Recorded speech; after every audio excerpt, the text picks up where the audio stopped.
पण एक्झाम उद्या असेल. Yes right. ओके. आणि सर नंतर लेक्चर होणार असं तुम्ही सांगितलं ना? Yes time Gaurav sir. हो, पावणे Yes, ma'am. 10:40 पर्यंत एक्झाम असेल आणि 10:40 नंतर आपलं Yes.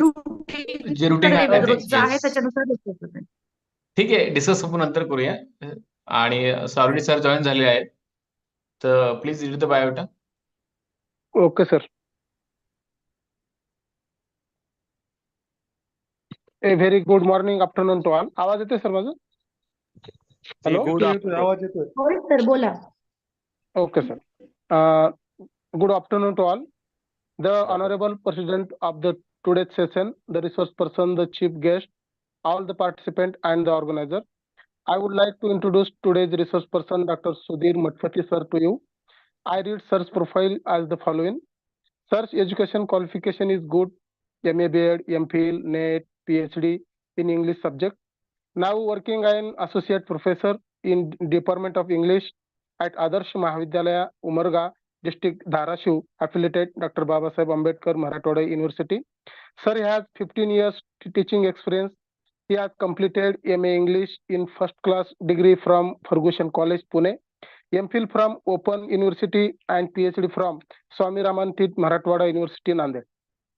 Sir has actively participated in many activities of college, university and UGC. He served as coordinator in ICOC and NAC committee since 2014. He also working as a member of UGC interface committee. Sir has also worked 2 years program officer of NSS in college. Sir acted as a coordinator of UGC sponsored national seminar and 13th and 31st January 2015. He was also coordinator international web conferences on revisiting language and literature after COVID-19 held on 29th July 2020. He worked as a coordinator for one-day workshop on how to prepare for competitive examination during graduation days held on 1st February 2022. Sir has worked as a paper setter for graduation and post-graduation. Sir is also a member for the affiliation committee in university. Sir has designed the syllabus of communication skills for the Bachelor of Vocational Degree course being run at Shri Krishna Mahavidyalaya, Ganjoti in 2019. Sir worked as a member in the subcommittee for preparing the draft of syllabus of MA English language teaching semester 4th and interdisciplinary, cross-disciplinary course. Culture in language education called English Carnival Learn with Joy. Sir has given speeches and held the post of president and also worked as a panelist in colleges, institutes, universities, HRDC, as well as national and international seminars. Sir, many books and journals are writer, editor, and co-editor. The editor-in-chief name is Literary Cognizance is an international e-journal. Sir has worked as an associate editor for the UGC approved journal Literary Endeavour, a quarterly international journal of English language. Sir has famous to 2 books published, Kamal Das and his poetry, a study of the autographical elements, and H.G. Wells, a science fiction writer in press. Sir has 4 edited books published, postmodern narration literature in English, critical insight, a compendium of creative article on literature and language. Third is science fiction critical insight, and fourth Indian literature critical insights. Sir has also PG teacher and research guide in English. 2 research students have been awarded PhD and 4 students is processing. Sir has complete 3 minor research projects, 7 national articles, 21 international articles, 11 chapters are edited books, and 2 articles in Marathi language in daily newspaper are published. To 24 research paper are presented national and international seminars and conferences, etc. Sir has received some important awards. Nation Builder Award by the Rotary Club Umarga, Best Presiding Officer by the Usmanabad District, the State Assembly election 2019.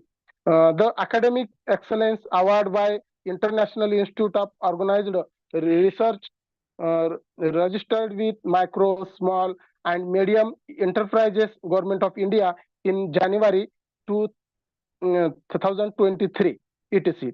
Sir, active as a member these institutes, life member of English Teachers Association, life member of Association for Science Fiction Studies, member of Rotary International Club, regional district, etc.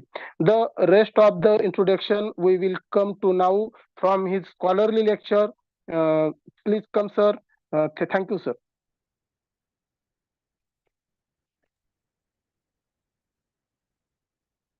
Hello. Thank you. Thank you so much. Shall I start? Okay, sir. Yes, sir. Yes, sir. I hope I'm audible to all. Yes, Yes, sir. Is the screen visible? Is the screen visible to all? Yes, sir. Visible. Yes, sir. Okay. So, good afternoon. Namaste, pranam, everyone, one and all. Thanks a lot for introducing me in a very detailed manner that I was not expected at all.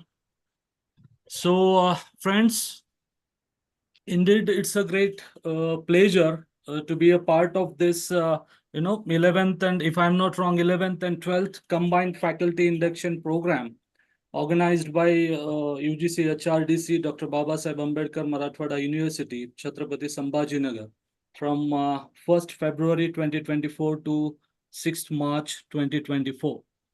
So friends, at the outset itself, let me extend the gratitude towards respected Professor Satish Patil sir, who is the director of this UGC HRDC, Dr. Rafe sir, who has been working as an assistant director and who is the coordinator of this 11th and 12th induction program, for inviting me and providing me an opportunity to be the part of this induction program and meet you all and talk about the burning, rather plumy, crazy topic of literature, that is science fiction literature. And friends, today we are going to explore it with the title called Science Fiction Literature, an emerging genre of literature. Actually, friends, I can understand your feelings or the feelings of attending someone's lecture in the noon time, but I'll definitely try my best that my lecture and coming span of around 3 hours will not be that much monotonous, that much boring for you all, and you will definitely gain something new, something novel, something interesting out of this lecture. So friends, shall we start? If you all permit me. Yes, sir. Yes, sir. Yes, sir. Yes. Yes, sir. Thank you. Thank you so much.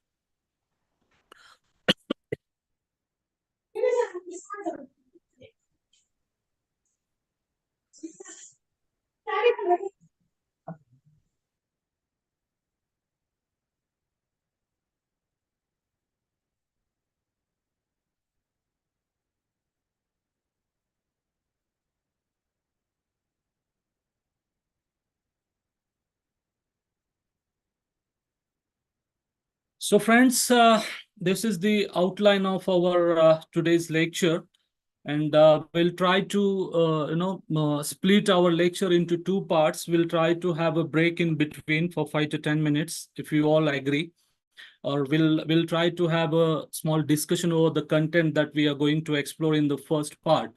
And this outline shows that the part first, as we have what is literature, or what does literature mean, and certain definitions of literature that we are going to explore in the first part. Then we have why do we study, or why do we read literature. It could be any literature, not only English one or science fiction one, but why do we study it? Why do we read it? That we are going to talk about it. Then we are going to explore certain, genres of literature. Broadly speaking, there are 3-4 genres of literature, and we are going to explore them in brief manner.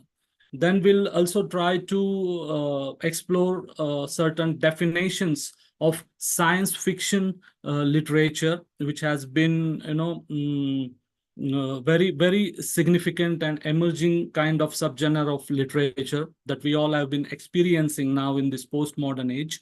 Then we'll try to talk about origin of science fiction and different opinions of the writers about its origin and all. Then we'll also try to explore development of science fiction or a brief history of science fiction. Then we'll try to talk about there are different types of science fiction literature, or there are some broad categories of science fiction literature. We are going to explore that category or those categories as well. And then in the second part, if we feel so, if you all feel so, then we'll try to have a break of 5 to 10 minutes after this, and then we'll move towards the second part, in which we are going to explore different branches, different subgenres or themes or ideas which have been incorporated in this genre of literature called science fiction. Then we'll try to talk about the two prominent elements of this stream, and those are science fiction and fantasy. As fantasy is supposed to be the root or base of science fiction literature, so we'll try to highlight few things of fantasy as well. Then we'll move towards science, society, and fantasy. We'll try to understand the coordination among these three prominent elements, and then we'll try to have a discussion of some renowned science fiction works in brief, in which we are going to explore some renowned science fiction works, popular science fiction works, and their prominent themes or prominent ideas incorporated or depicted or described in those particular science fiction works. And then the most prominent one, fantasy turns into reality, some instances. So friends, here also we are going to explore some inventions of science and technology with which we are familiar today. We all have been enjoying those inventions, but those inventions have already been discussed in science fiction literature in the past or long ago. And then we have science fiction movies. It's a very interesting thread, rather, if I'm not wrong. Science fiction movies which are based on science fiction works or science fiction novels. Here also, friends, we are going to see some instances, some examples of renowned science fiction movies based on some science fiction works. And finally, we will try to have some, concluding comments at the end, or we'll try to have a discussion over the content that we are going to explore in this today's lecture. So friends, now let's begin from what is literature. So here, friends,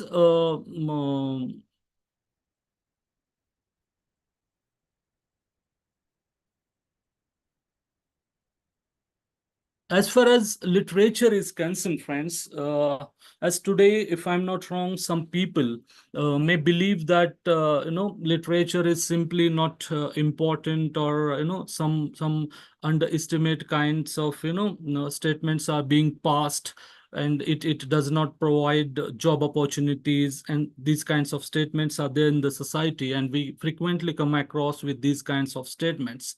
But friends, if I'm not wrong, there is a kind of disgrace in the society which implies and inclines towards science and mathematics, or job oriented courses or job oriented subjects, and these subjects will somehow help to get this success in life. And on the other hand, if we try to explore the other part or other side or other shade of this coin, then there are some people who are more passionate towards literature and other art forms, which will be giving a life of low-paying jobs and unsatisfying careers, rather, if I'm not wrong. Somewhere, friends, if I'm not wrong, along the line, the society thinks that literature is, a trivial one, insignificant one, and it is just a kind of, or it should be used to just pass the time and and nothing else. So these kinds of statements are there in the society, and we are very much familiar about these kinds of statements. But friends, it's not like that. As far as literature is concerned, or literature serves as a gateway for learning of the past and expanding our knowledge and understanding of the world in all respect.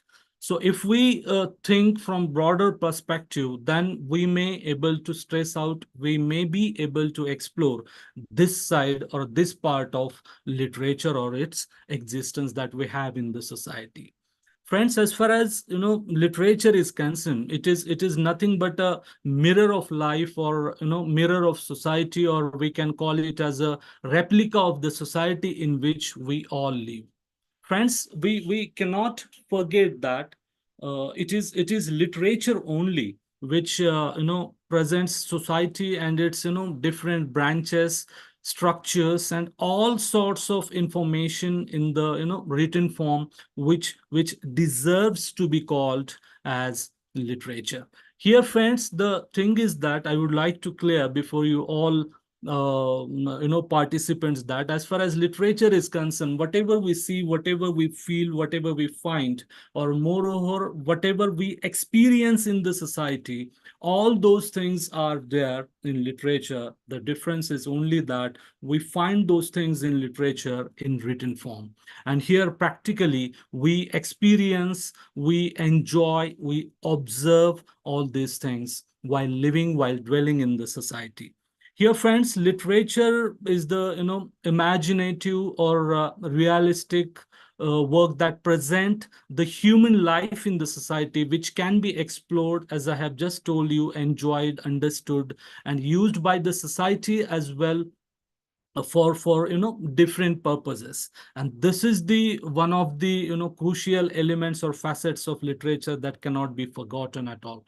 Friends, here the writers or poets or creative writers, whatever they write is nothing but the result of this imagination or imaginary power or meditation that they do in the form of their literary works, or pieces of compositions they compose. As we know, there are different forms of these works, different forms of these literary works, such as, or broadly we can just split them as novel, drama, or poem, or short stories that we find in literature. And many of you might be enjoying it, many of you might be you might be just like to deal with these kinds of things or elements of literature. But here, friends, the word literature has been derived from the word literature or literatura, in which or which can be explored lexically, or the meaning of this word literature is the use of letters of writing. Friends, there are different entry points that we need to keep it in our mind, that there are different entry points, and it can be defined from different points of views as far as literature is concerned. Here, friends, I would like to share some of the definitions, and we'll try to explain these different definitions one by one. You yourself may also understand it, but also, from my end also, I'll try my best to do that. Here, friends, we have literature, a body of written works. The name has traditionally been applied to those imaginative works of poetry and prose distinguished by the intentions of their authors and the perceived aesthetic excellence of their execution. Here, friends, this definition says that literature is nothing but a part of one's written document. The name called literature is given to this or that piece of literature due to its conventional intent and aesthetic excellence. It means if you allow me, then in Marathi we can say like this की थोडक्यात सांगायचं म्हणजे साहित्य म्हणजेच लिखित कार्याचा एक भाग, एक पार्ट. आणि साहित्य हे ट्रॅडिशनली पारंपरिक नाव आहे. आणि ते पारंपरिकपणे त्यांच्या लेखकांच्या हेतूने आणि त्यांच्या अंमलबजावणीच्या कथित एस्थेटिक्स, दॅट मीन्स सौंदर्यात्मक उत्कृष्टतेमुळे, it's a kind of grandeur, greatness, ओळखल्या जाणाऱ्या प्रोज आणि पोएट्री अशा विविध साहित्याच्या कल्पना रम्य लिखाणाला लागू केलं गेलेलं एक लिटरेचर म्हणजे हे एक नाव आहे मित्रांनो. Then besides this one, it can also be defined as literature broadly is any collection of written work, but it is also used more narrowly for writing specifically considered to be an art form, especially prose, fiction, drama, and poetry. Here also, in this definition also, friends, थोडक्यात याचा अर्थ सांगायचा म्हणजे साहित्य हा मोठ्या प्रमाणावर एक लिखित कार्याचा, त्यांच्या कॉन्ट्रीब्युशनचं हे एक कलेक्शन आहे, त्यांचा एक संग्रह आहे. पण विशेषतः कला प्रकार मानल्या जाणाऱ्या लेखनासाठी, ज्या कला प्रकारामध्ये आपण कुठल्या गोष्टी इनकॉर्पोरेट करू शकतो, प्रोज, फिक्शन, ड्रामा, पोएट्री, या सर्वांसाठी ते अधिक संकुचितपणे वापरले जाते. म्हणजे या ठिकाणी आपल्याला एक सांगता येईल की लिटरेचरची जी डेफिनेशन आहे त्याला लिमिटेड केलं गेलेलं आहे, त्याला बाइंडेड केलं गेलेलं आहे, त्याला एक रिस्ट्रिक्शन दिलं गेलेलं आहे. But it seems that, friends, this is quite although it is quite restricted kind of definition which restricts literature to up to certain extent, and those extents are prose, fiction, drama and poetry. पण या डेफिनेशनला सुद्धा छेद देण्याचं काम किंवा violet करण्याचं काम एका व्यक्तीनं आणखीन केलेलं आहे. If I'm not wrong, friends, there is one book with the title called English Literature and Introduction for Foreign Readers by R.J. Rees, and you might have come across somewhere with this book. And R.J. Rees is a critic and literary historian of the 20th century. And in this book, he says any single written piece deserves to be called literature. It means की आपण कोणतंही एखादं लिखित रचना केली, एका blank pages वरती आपण एक क्रिएटिव्ह रचना केली, तर ती रचना साहित्य म्हणण्यासाठी किंवा त्या रचनेला आपण साहित्य म्हणू शकतो, अशा पद्धतीचं एक रीजन त्या बुकमध्ये असं एक स्टेटमेंट केलं गेलेलं आहे. So besides all these three definitions that we have explored, we are familiar with one more prominent literary figure who is world famous dramatist William Shakespeare.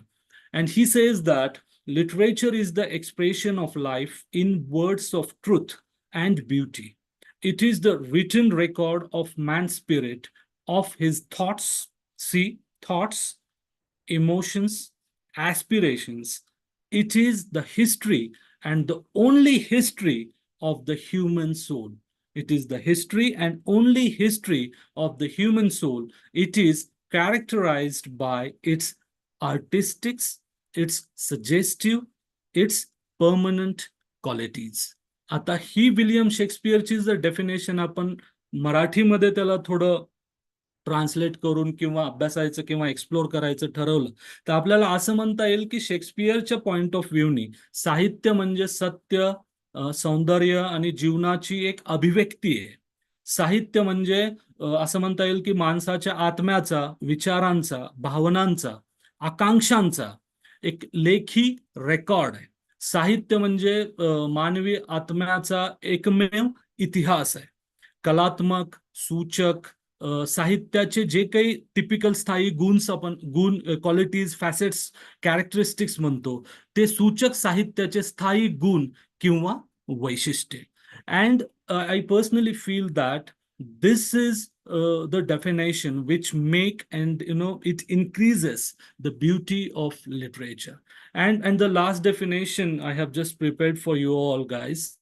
Here we have which is given by Alfred Whitehead, where he says it is in literature that the concrete outlook of humanity receives its expressions. It means, friends, literature, or the word literature or the stream of literature can be defined differently by taking into account or considering its different perspectives and facets. Here, friends, we cannot bind it in a particular definition or particular statement or particular character.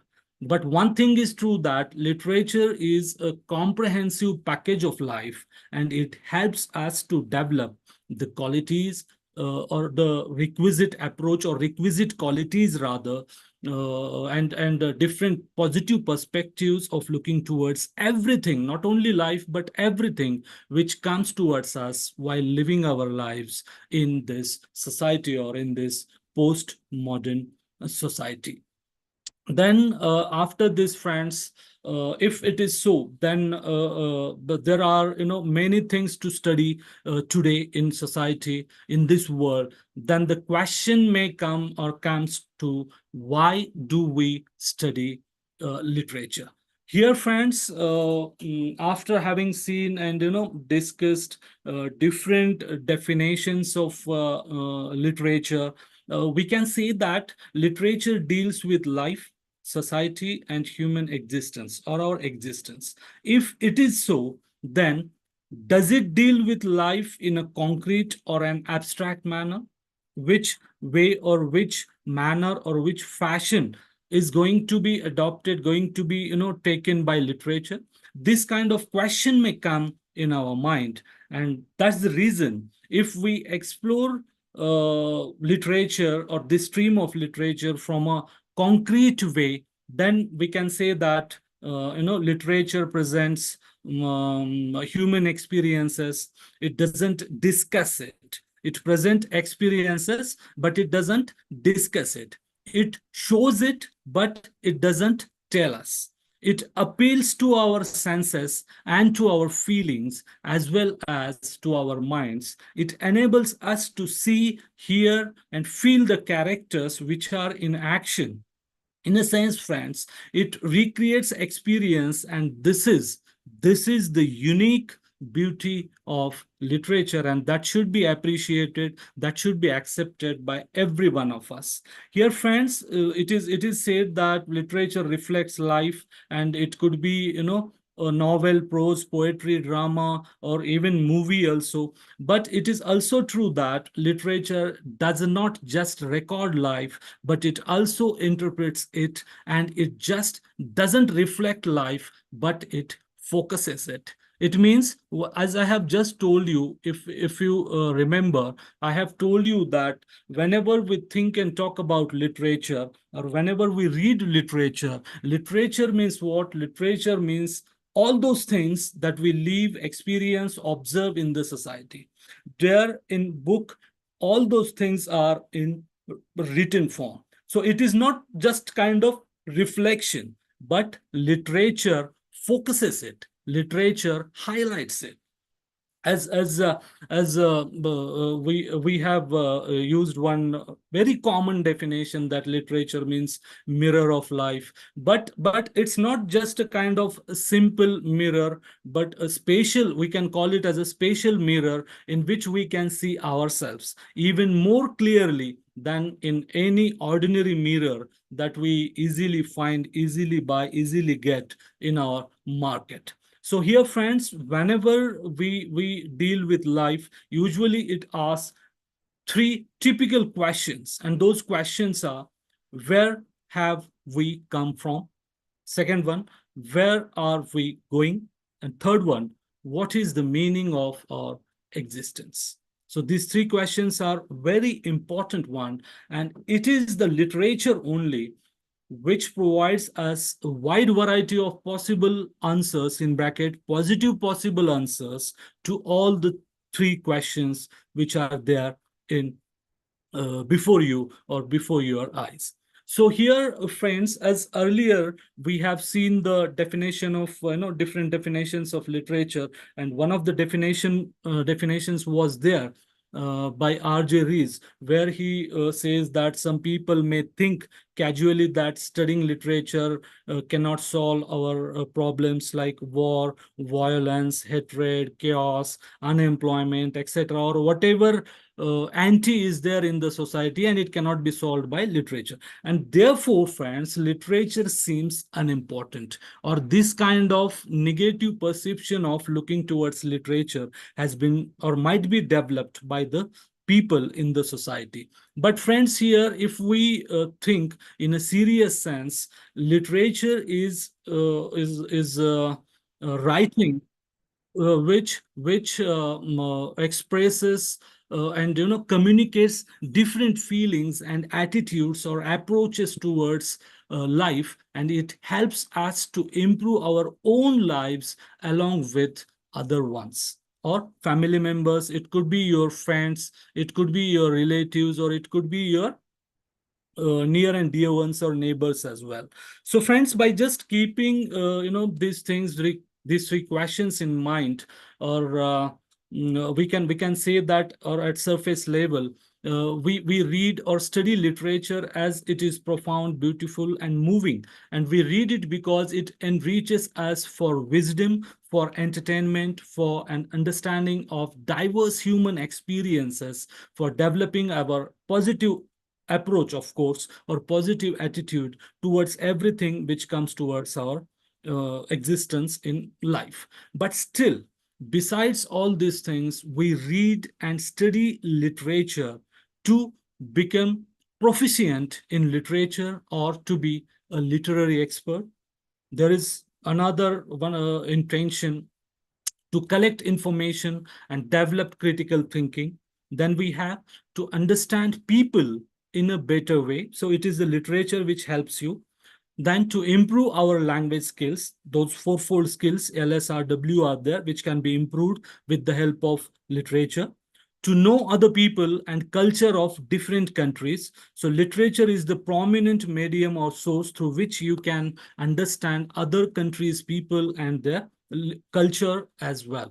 Then to explore and understand the history of the countries. So literature is also very fruitful and significant source which gives us detailed information about the history of any country. Then we have to develop the general sense of appreciation of the art. So this is literature only which helps you to develop this sense of admiration, this sense of appreciation, and that can never be achieved from any other source in the world. And the next one is to develop spiritual and psychological insights. So here, friends, I would like to just talk something about the last one, that to develop spiritual and psychological insights. So as we are going to explore, or we are exploring science fiction literature.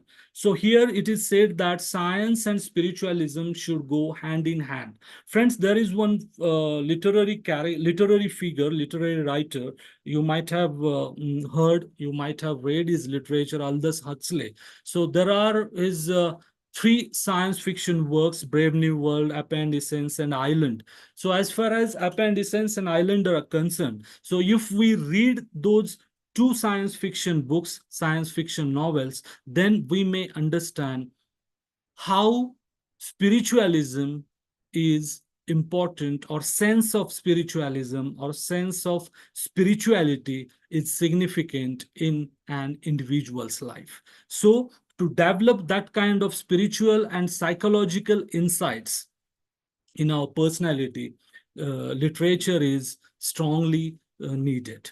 And many more such reasons can be penned down, can be explained, can be discussed here. But friends, we need to look towards literature as a passion and not the product. We cannot say that literature doesn't provide us job, that's why it is insignificant, it is inferior, it is not crucial one, and all these things. So friends, all these are the different reasons, or we can say motives rather, of reading or studying literature.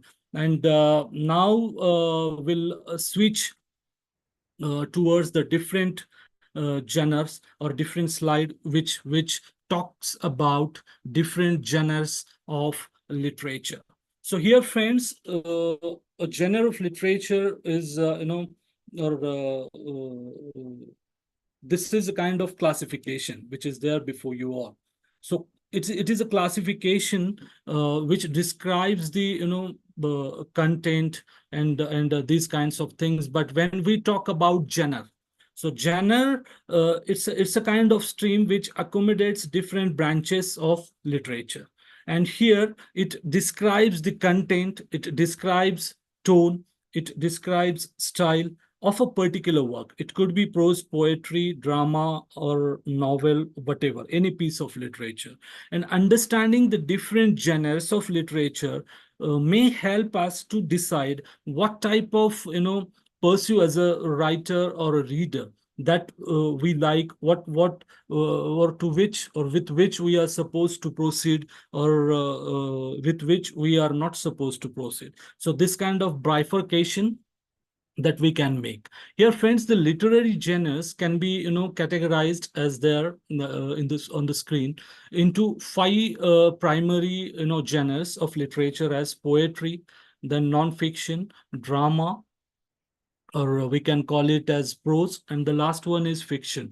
Here actually poetry, fiction, non-fiction, drama, and prose, the sequence should be like this, but deliberately I have kept the fiction at the end, cause the prominent thread that science fiction we are going to explore today, or science fiction literature, that comes from the 5th one, and that's why I have deliberately done this. So here the first one we have poetry. So here, friends, a poem is a piece of literature, composition of literature, which makes use of rhythmic qualities of language, such as phonesthetics, sound symbolism, and different meters are there, and it is used to convey meaning of those words. Here, phonesthetics examines the aesthetic appeal of the sounds of certain words or parts of words which are used in that particular poetry. Sound symbolism refers to the non-arbitrary relationship between the sounds of speech and their meaning and all. Here, when we talk about a meter, it is the fundamental rhythmic structure of a poem or lines of poetry. And here a poem's meter, rhythm, and its focus on the sounds of syllables, words, and phrases distinguished from other types of literature, and this is the beauty of poetry or composition. And here the purpose of poetry is to convey meaning through imagery and metaphors, rather than to provide complete grammatically accurate sentences or lexical meanings. We can never expect these kinds of meanings from poetry. And depending on the style of the poems can range in length from a few lines to several pages. So it depends. We cannot bind it. Friends, here there may be one author or several poets who contribute to a book of poems. So there are a few subgenres of poetry that can be incorporated in this genre, like epic, narrative poetry, lyric, so dramatic poetry, then dramatic monologues, and those are different parts. Ode is there. So these kinds of subgenres we can incorporate in the stream of poetry. Then, friends, non-fiction writing or non-fiction writing aims to inform or inspires the readers by using actual events, people, places, or facts. We can gain a deeper understanding of fiction text through non-fiction text, such as textbooks and essays that we find. But friends, before writing a non-fiction piece or piece of non-fiction, authors typically conduct extensive research, extensive surveys, and then start writing such kinds of streams of literature. There are some subgenres of this category also, and in which we can incorporate the streams like autobiographies, biographies, and realistic or non-fiction essays can also be incorporated in this part. Then we have the most interesting one, drama or plays.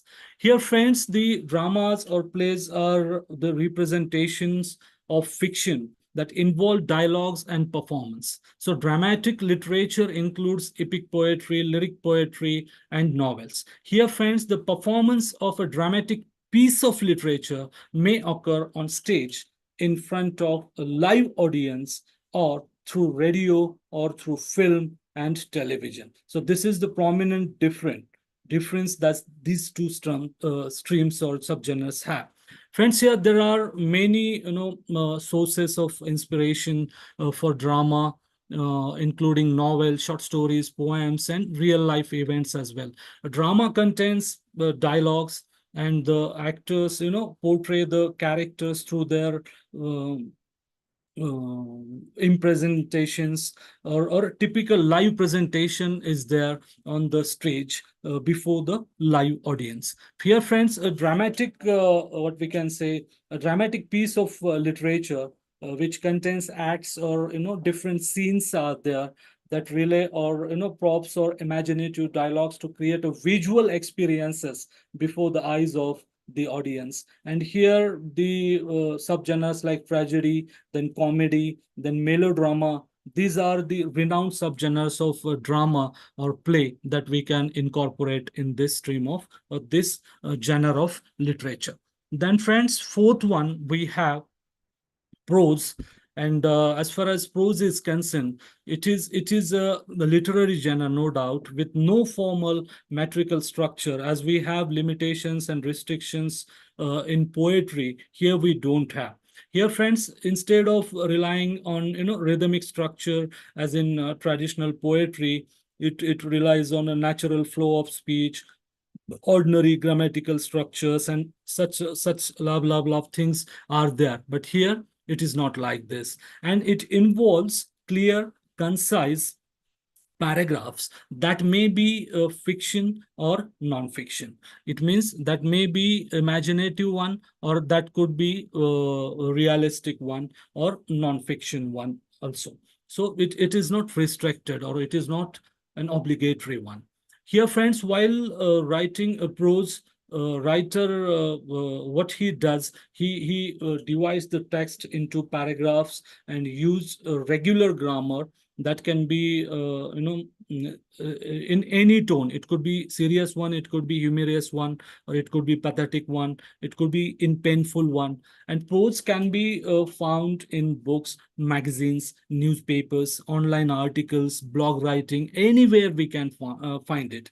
And it is the most common form of writing that every individual likes to deal with it. It is not expected that he should be or she should be a writer, renowned writer, to deal with this genre or subgenre of literature. It is not like this.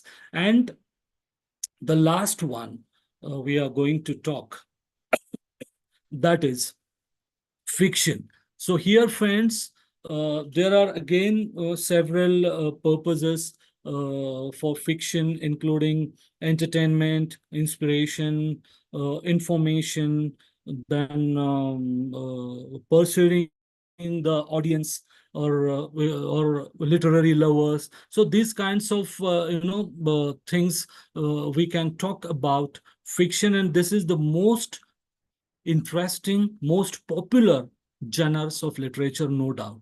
Here, friends, fiction writers or authors create stories using their imagination. Here, authors use figurative language to create stories of completely untrue events, imaginary characters are there, even the setting also imaginary one. And here, an author may choose to write in a single genre or mix several. He has freedom to mix up, mingle different subgenres into his story. So this kind of freedom is here as far as fiction is concerned. Then here there are some subgenres of this fiction genre, and those are mystery fiction are there, historic fiction are there, realistic fiction or realism is there, magic realism is there, then romance is there, fable is there, mythology is there, fantasy is there, horror fiction are there, then dystopian fictions, utopian fictions are there, and the last one, science fiction, also there. So here, friends, science fiction is one of the most significant, emerging, and interesting genres of literature. Not only global literature, because whenever we talk about science fiction, we talk about American science fiction literature. But here we can also talk about Indian literature, but that's not the part of our today's lecture. But still, I have tried my level best to incorporate few things of Indian literature in my today's presentation. I'll let you know later on. So here, science fiction is one of the a prominent one, and now we'll discuss definitions of science fiction or science fiction literature. Here, friends, it's rather bit difficult, bit puzzling, and a painful task to define science fiction in literal or precise manner. Here also we have the dazzling kind of situation as we had while defining the term literature. Here also, friends, it even does not have any typical or particular stand as other genres have. So it might be because various science fiction authors or other authors and critics have been defining science fiction from their own perspectives. So every individual defines it differently. Another reason might be, if I'm not wrong, its versatility, as this science fiction subgenre incorporates various themes, various ideas, various issues, and therefore it is very much difficult to define what exactly science fiction means or what does science fiction mean. Here, friends, at surface level, it could be said that science fiction is a kind of genre which defines itself with the help of ideas represented in it. It is a genre which includes almost the elements like fantasy, science, technology, utopia, dystopia, and many more postmodern science fiction genres of science fiction. So, as I have already told you, every individual tries to define it in his own way. Just give me a second.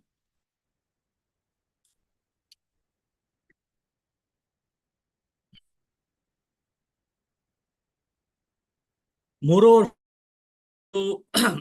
said that science fiction thinks in a very analytical and a very critical, very strange kind of way, and each and every aspect of a particular thing.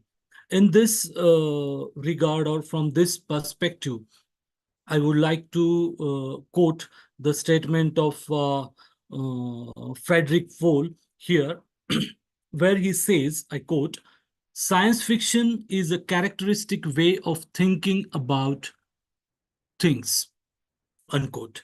Here, friends, it means science fiction is a characteristic way of thinking.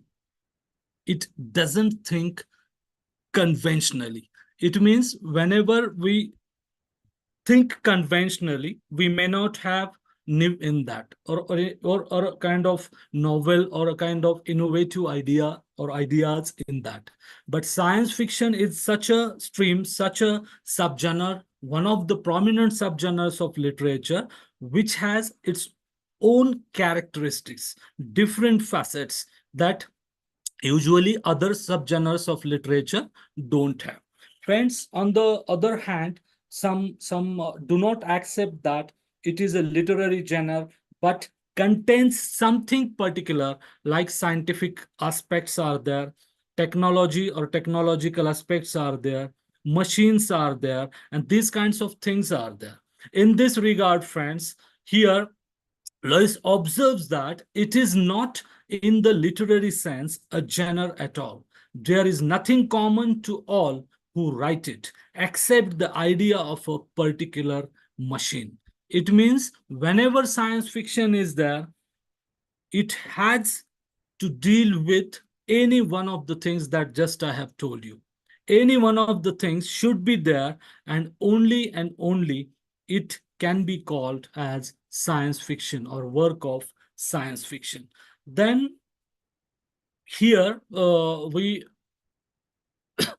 have one more definition that Brian W. Aldiss, where he defines it as science fiction is the search for definition of man and his status in the universe, which will stand in our advanced but confused state of knowledge, that is science, and is characteristically cast in the Gothic or post-Gothic mode. So Gothic novels are there, and it also talks about the same trait, same senses about which other sci-fi writers already have talked. Here, friends, besides this, some authors and critics concentrate on its facet of invention and discovery, or we can say relationship between man and machine, and try to describe it in their own way. We have one instance, we have one example of Dick Allen, where he says, "Is it any wonder that a new generation has rediscovered science fiction, rediscovered a form of literature that argues through its instinctive force that the individual can shape and change and influence and trump, that man can eliminate both war and poverty, that miracles are possible, that love, if given a chance, can become the man, driving force of human relationship." So see, friends, this is the comprehensive kind of definition which is given by Dick Allen, where he says that Allen tries to give Allen tries to give the sci-fi lovers what exactly science fiction literature is. How does it work? What are the ingredients of this science fiction literature? What science fiction writer, science fiction author expects from the audience or from the people who live in the society of the earth? So this is the very comprehensive one about which he talks. And then again, then again, on the other hand, some science fiction writers put emphasis on the scientific things and define it accordingly. It is a kind of miracle kind of thing to predict the future on the basis of today's social and scientific circumstances or atmosphere or scenario.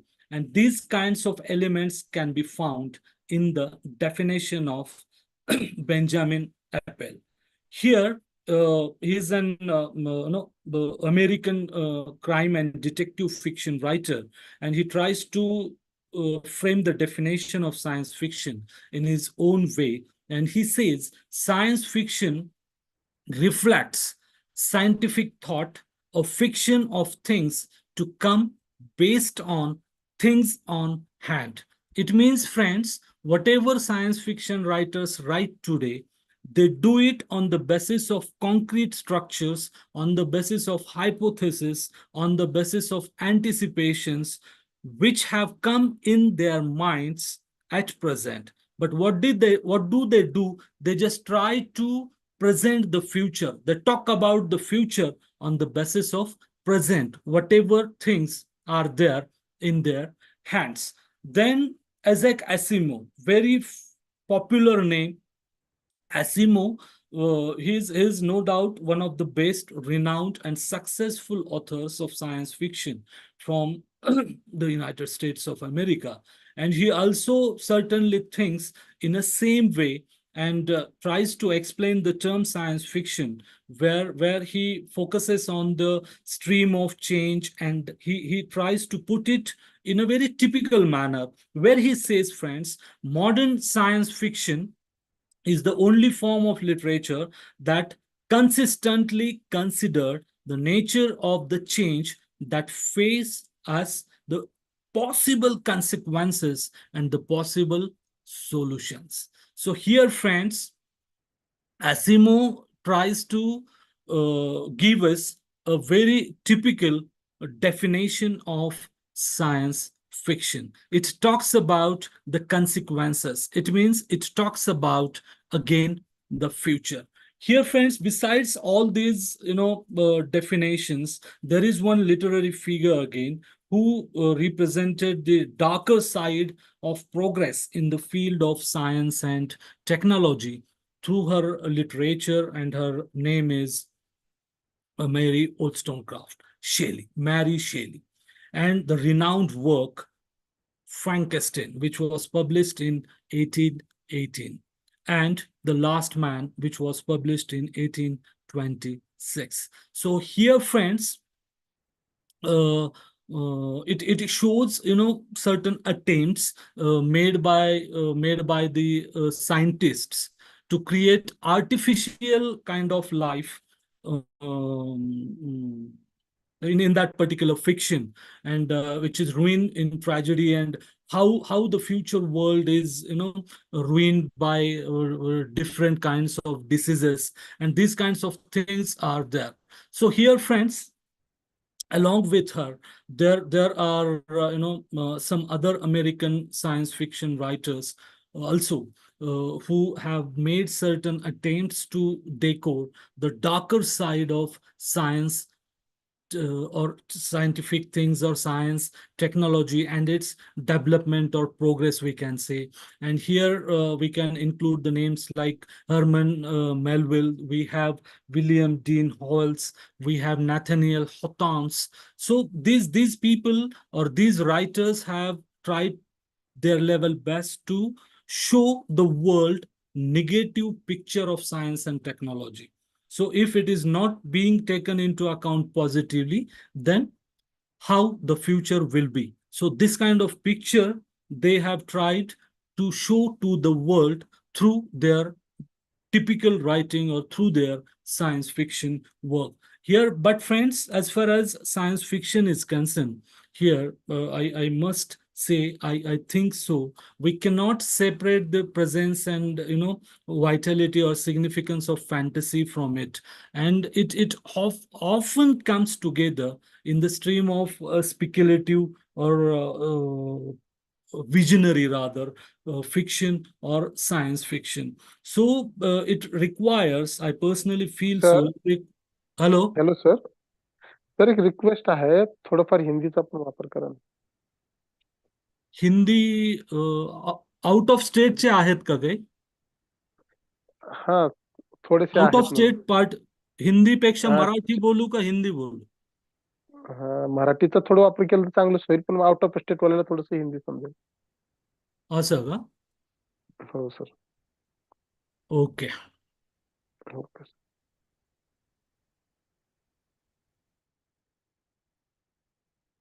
Just a minute.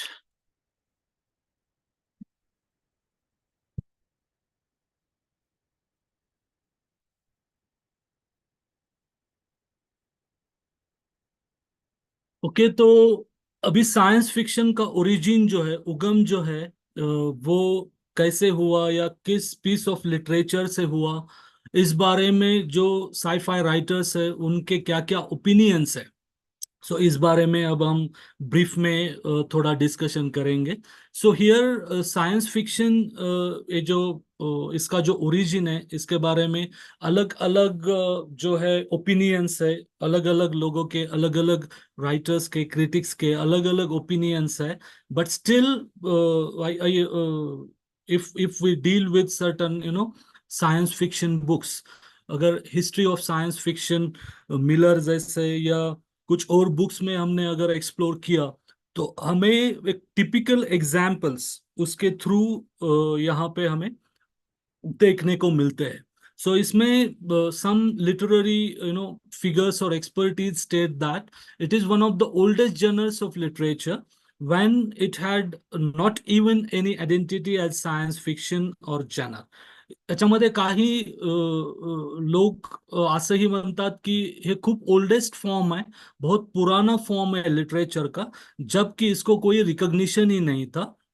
And it can be compared with the historical background of civilization as well. It has been found in the history of civilization that long back human beings had started to imagine and tell fantastic stories, and thus that point of imagination itself might be the origination of this science fiction genre.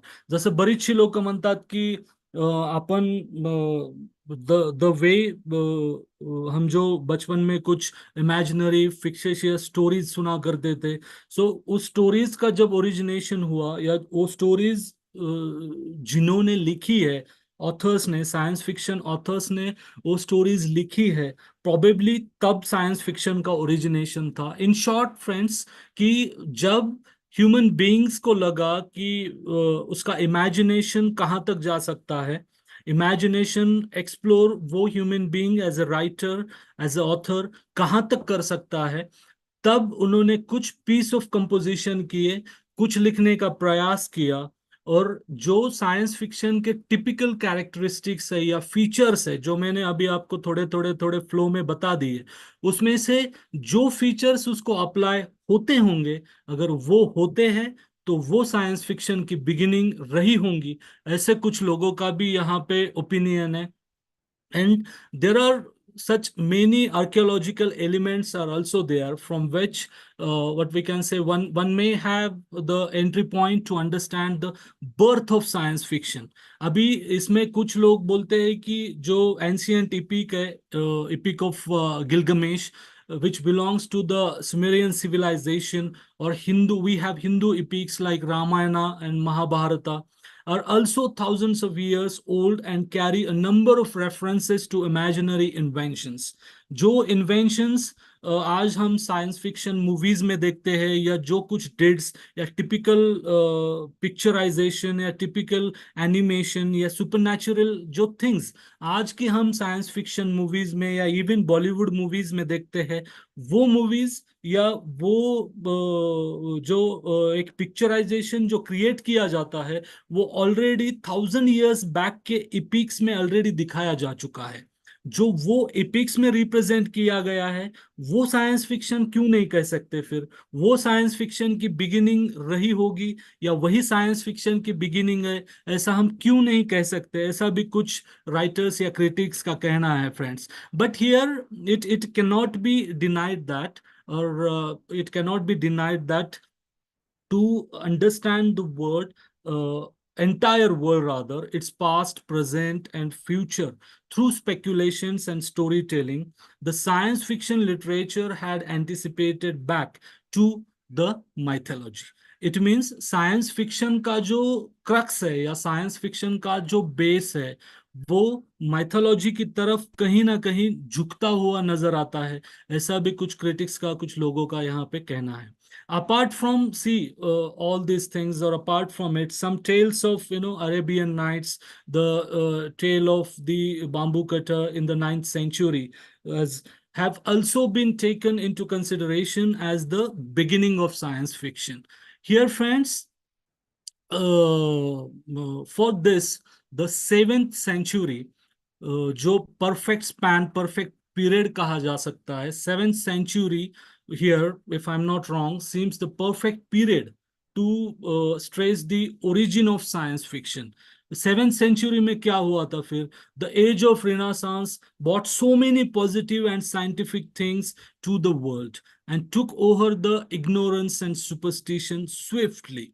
Friends, here in this period, people become free to study not only science, but the scientists have also started to discuss their ideas with each other.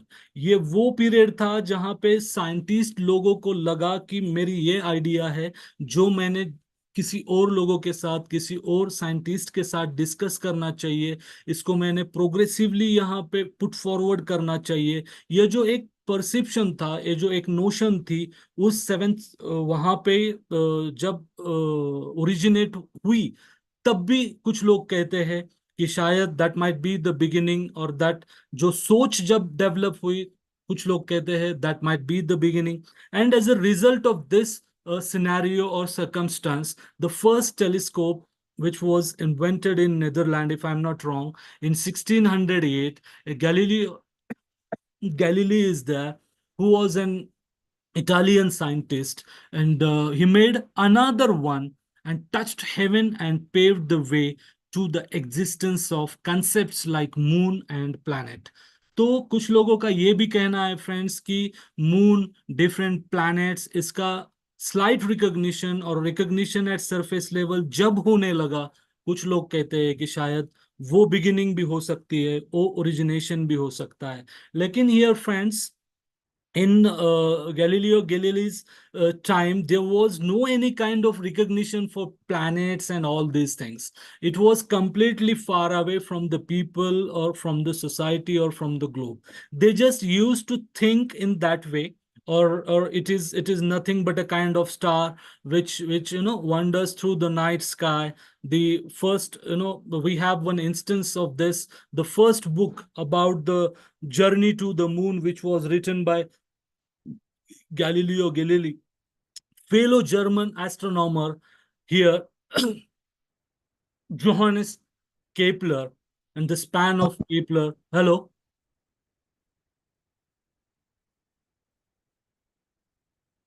Hello.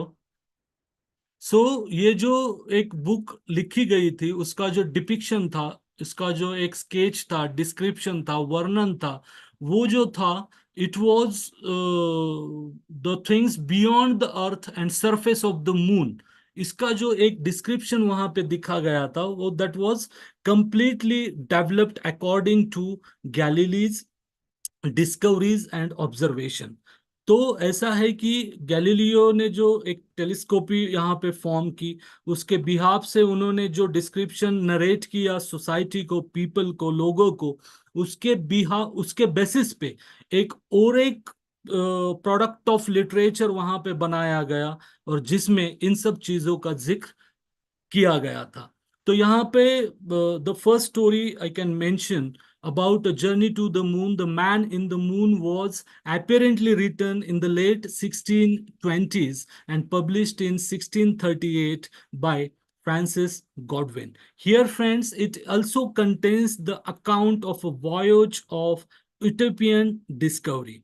It is quite notable that between the 16th and 18th centuries, there were many stories written about traveling into space, but few were realistic one and few were imaginary one, जिसको हम science fiction भी यहाँ पे कह सकते हैं.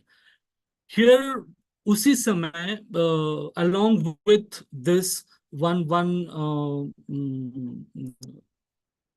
there were a number of scientific inventions which were taking place during this span. यही एक पीरियड था जहां पे अलग अलग प्रकार के कुछ इन्वेंशंस भी यहाँ चल रहे थे, आविष्कार भी हो रहा था. And we can mention here rightly the names of such inventions like printing press वहां पे बन गई थी, उसका काम शुरू था. देन सम टिपिकल मशीन्स वहां पे ओरिजिनेट किए जा रहे थे. इलेक्ट्रिक जनरेटर का इन्वेंशन वहां पे हुआ था. Then steam engine, then some scientific instruments, microscopies, then barometer, thermometer. So these kinds of inventions वहां पे एक एवरी ईयर कुछ ना कुछ सोसाइटी में नया साइंस के बेसिस पे इन्वेंशन एक आ रहा था. And it is quite noticeable friends, if I am not wrong. So Montgolfier here, brothers, changed the picture of science fiction forever with the discovery of the balloons in 1783. And it occurred, ये कहाँ पे हुआ था? France में हुआ था. Here, friends, the idea of living the earth with the help of balloons developed, and the importance and craze about science fiction had increased greatly. तो यहाँ पे जब बलून का आविष्कार हुआ, कुछ लोगों का ये भी कहना है कि साइंस फिक्शन का जो एक क्रेज है, लगभग वहां से थोड़ा प्रोमिनेंट, वहां से थोड़ा डोमिनेंट होता हुआ नजर आया है.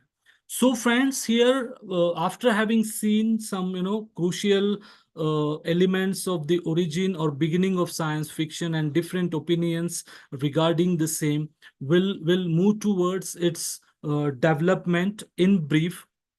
We'll try to explore some important phases of science fiction literature which have been flourished by the literature or some of the prominent science fiction writers rather.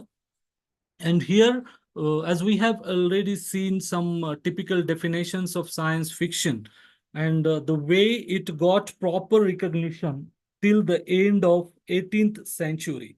Friends, हमने जो कुछ भी डेफिनेशंस यहाँ पे देखे हैं 18th सेंचुरी तक इसको एक प्रॉपर रिकग्निशन मिल गया था कि ये साइंस फिक्शन जेनर है, साइंस फिक्शन जेनर की ये खासियतें हैं, ये फैसेट्स कैरेक्टरिस्टिक्स है, इसमें स्ट्रॉन्ग फैंटेसी का एप्लीकेशन है। साइंस फिक्शन जेनर जो है वो कंटेम्पररी जो एक सिनेरियो है उसको ध्यान में रखते हुए फ्यूचर के बारे में लिखता है। लेकिन साइंस फिक्शन जनर जब भी कुछ लिखता है उसमें बेस जो होता है कहीं ना कहीं साइंटिफिक बेस या कहीं ना कहीं साइंटिफिक टच उस फिक्शन को रहता ही है। और इस प्रकार का जो रिकॉग्निशन है वो रिकॉग्निशन 18th सेंचुरी तक साइंस फिक्शन को मिल चुका था।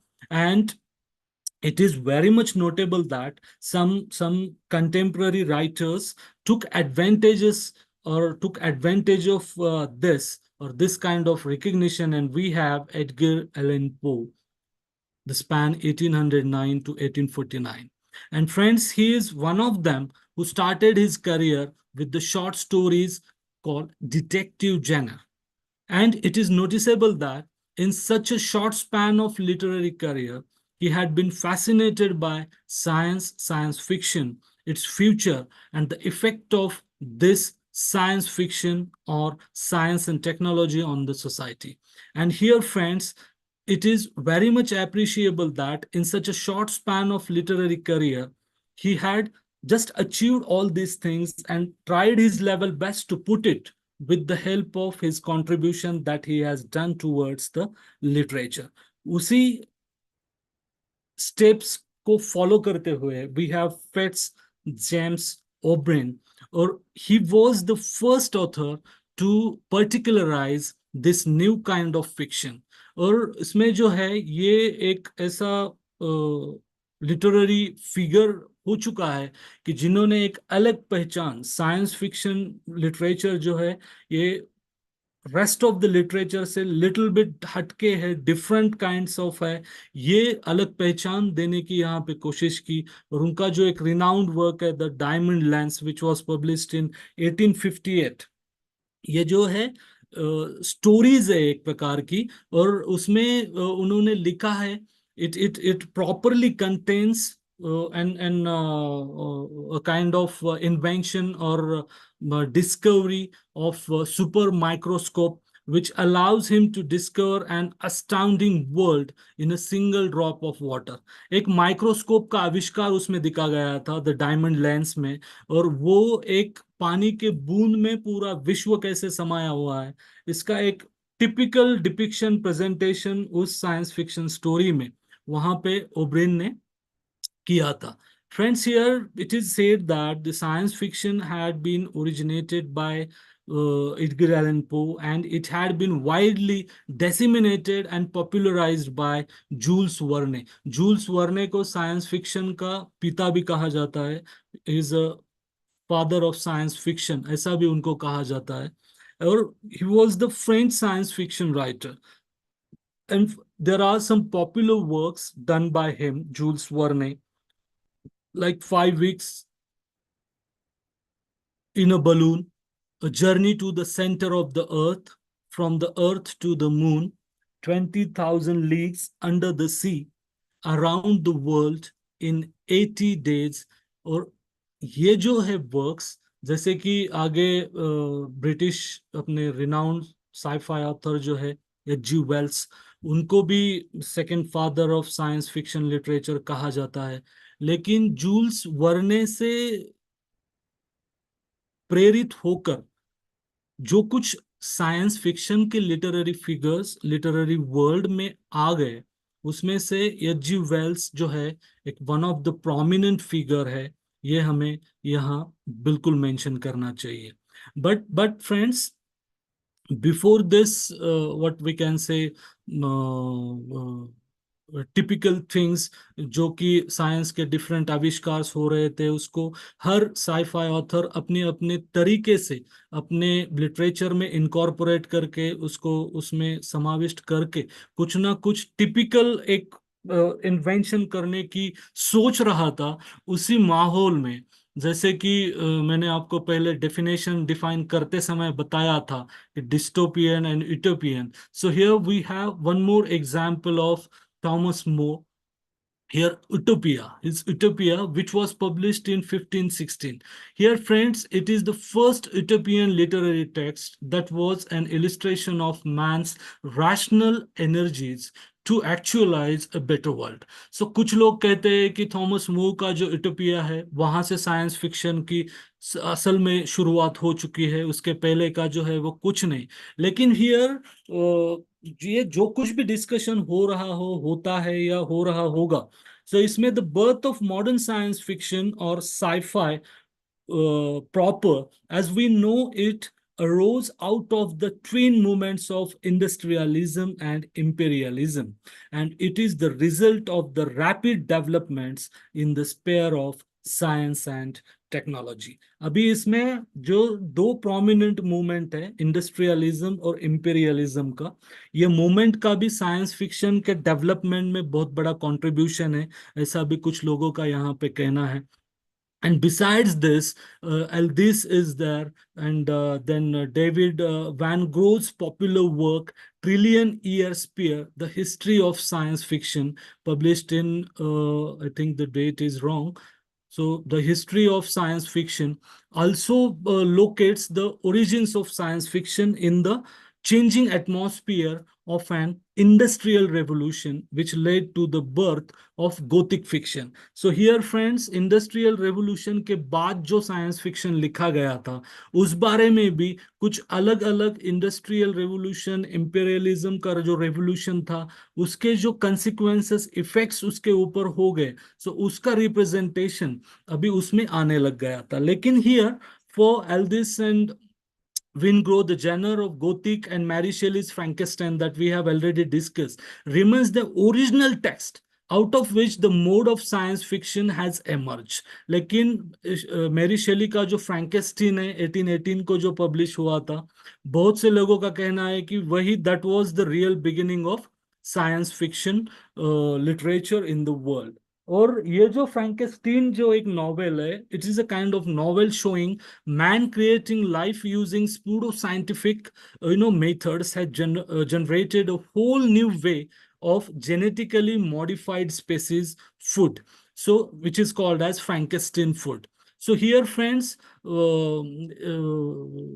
a kind of typical thing, जैसे कि एक एच जी वेल्स का और एक साइंस फिक्शन है, मैं यहाँ जस्ट याद आया तो आपके साथ शेयर करना चाहूंगा कि the island of doctor Moreau करके एक छोटा सा नॉवेल है, छोटा सा एक उपन्यास है एच जी वेल्स के द्वारा लिखा हुआ.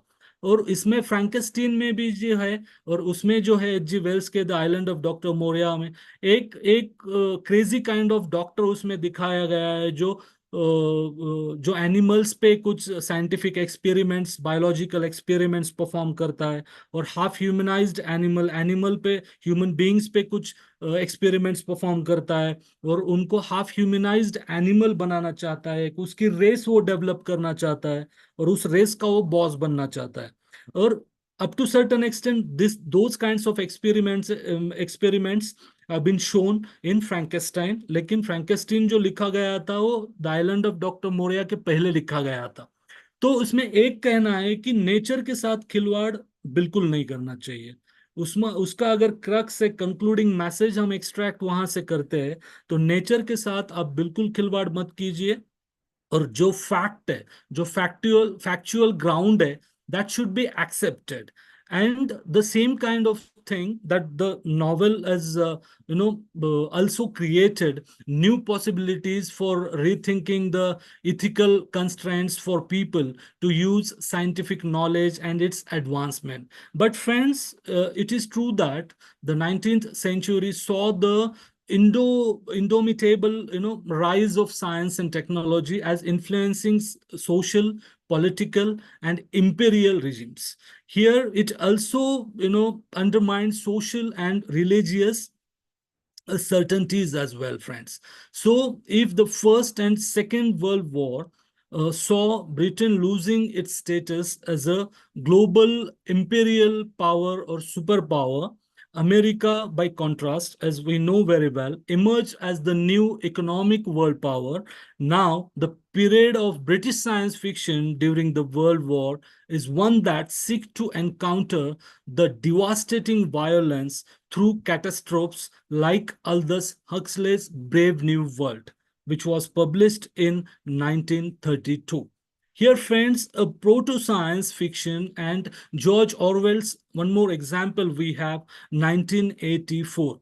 ये जो कुछ साइंस फिक्शन है जिसमें जॉर्ज ऑरवेल होने दो, the concept of big brother is there, then brave new world जो है अल्दस हक्सले का, हम आगे चल के ये जो फिक्शन है डिटेल में डिस्कस करने वाले हैं कि इसका थीम क्या है, इसमें साइंटिफिक या टेक्नोलॉजिकल इन्फ्लुएंस इसमें कैसा उतरा है, या लेखक ने या जो ऑथर है अल्दस हक्सले के, सॉरी ब्रेव न्यू वर्ल्ड के अल्दस हक्सले एंड जॉर्ज ऑरवेल, उन्होंने उसका डिपिक्शन कैसे किया है, वो पर्टिकुलरली हम उसकी एक पूरा एक स्लाइड मैंने आई have already devoted for that, and we will try to explore those things in that particular slide while discussing the other things.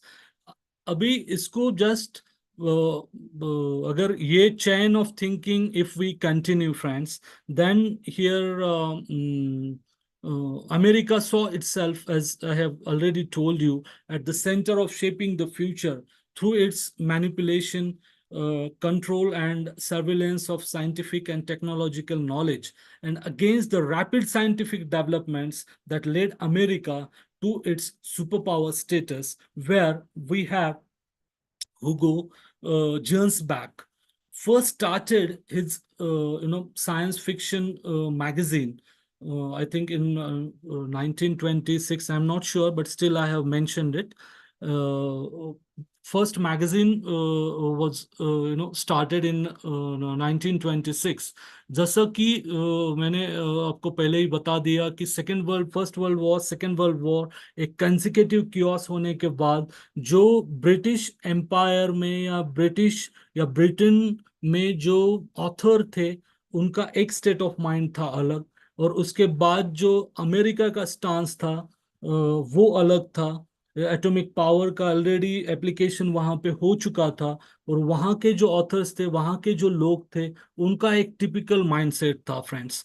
तो उसमें से जो उसके बाद का जो एक stream kind of grown up, जो एक स्पैन जो वहां पे प्रिपेयर्ड हुआ the United States of America में, उसके वजह से बाद में जो जितने कुछ अभी we have the contemporary sci-fi writers in the United States of America, so हम खुद चेक कर सकते हैं, we ourselves can check it out, explore it on internet as well, and what kind of science fiction or pieces of science fiction they have written. And Asimov also is one of the example, if I'm not wrong. So here these kinds of act had boosted other writers, and the science fiction writers like Isaac Asimov,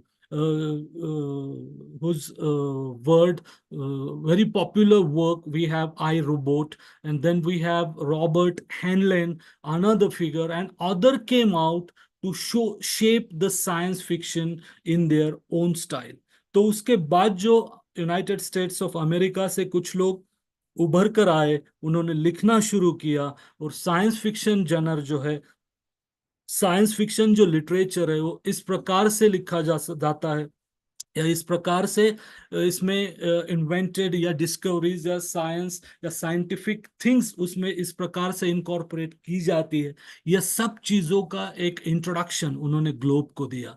And friends, again in 1960s, the re-emergence of British science fiction with Michael Moorcock as the editor of the magazine New Worlds had come out. His editorship inaugurated the new wave science fiction that, in conjunction with literary modernism and counterculture movement, challenged the impact or impatient certainties of American science fiction literature. एक उसके बाद एक experiment वहां से जैसे Michael मुकॉक की behalf से किया गया कि उन्होंने एक न्यू वेव साइंस फिक्शन नाम का मैगजीन वहां पे लॉन्च किया. उसके थ्रू उन्होंने कुछ साइंस फिक्शन के स्टोरीज आर्टिकल्स लिखना शुरू किया. लेकिन उस अमेरिकन साइफाई राइटर्स की जो एक पावरफुल चेन थी, उसके आगे वो उतना ज्यादा इम्प्रेशन या इन्फ्लुएंस क्रिएट वहां पे नहीं कर पाए. But still friends, associated with this sequence of events which gave rise to modern science fiction is we have Adam Roberts broad description of three types of what we can say different kinds of science fiction things are there. And then we have William Gibson, very prominent one, the word neuromancer. You might have heard it, you might have read it somewhere. So neuromancer is one of the very popular science fiction works done by William Gibson. And here when we talk about William Gibson or his overall contribution that he has done about science fiction, so you might have come across, you might have enjoyed the movies like Matrix, Revolution. Then we have the series of Arnold Schwarzenegger's Terminator series are there. So all these things, all these stories are based on what we can say these kinds of science fiction works. And these science fiction works have truly inspired, what we can say that truly inspired the world to deal with all these things or these kinds of science fiction works. Just give me a second, friends.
Okay, let's continue.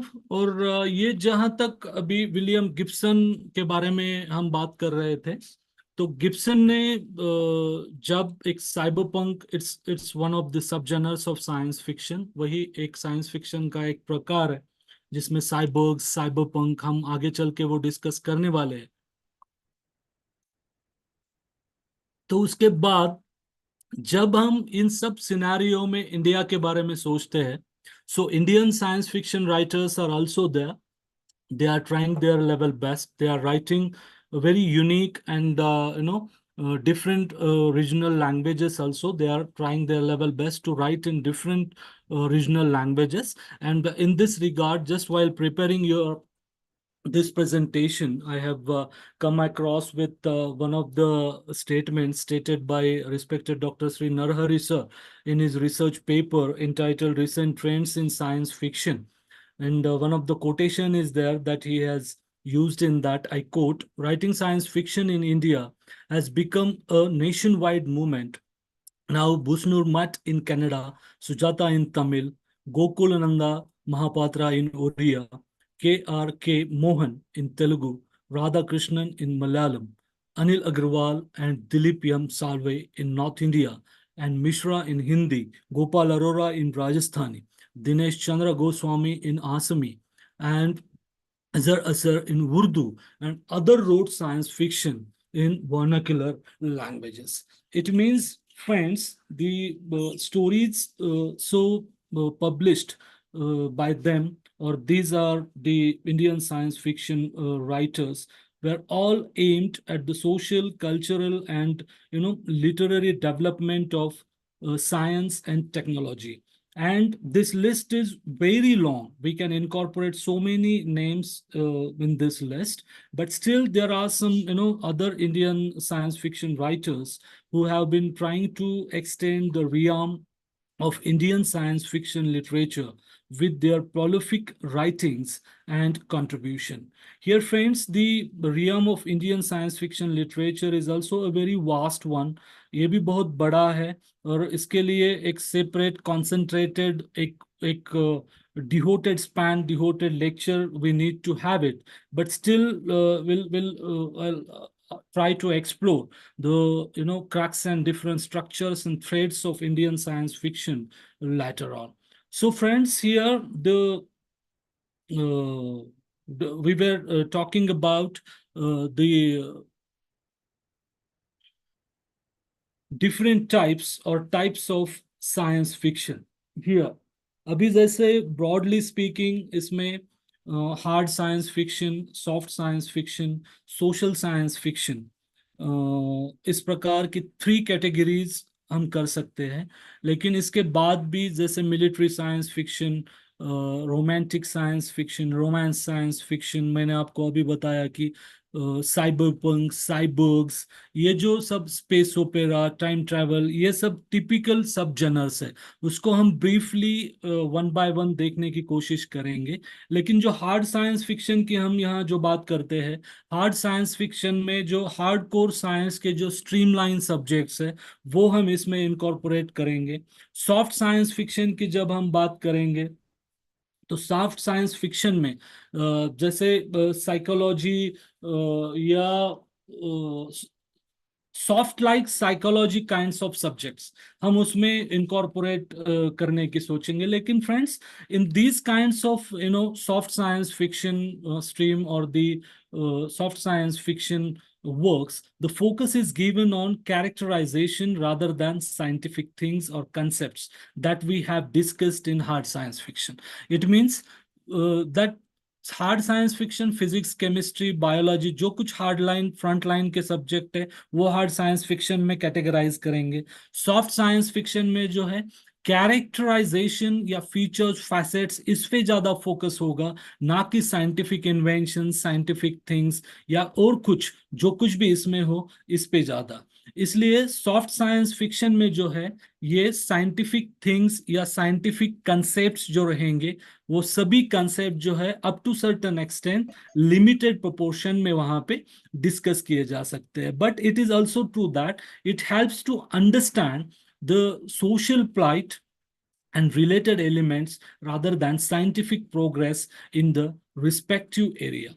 Here, friends, what I personally feel that कि हमने जब introductory part explore करना शुरू किया था, तब मैंने आपको बताया था कि सोशल डेवलपमेंट भी इस पे बहुत इन्फ्लुएंस करती है या इम्पैक्ट क्रिएट करती है.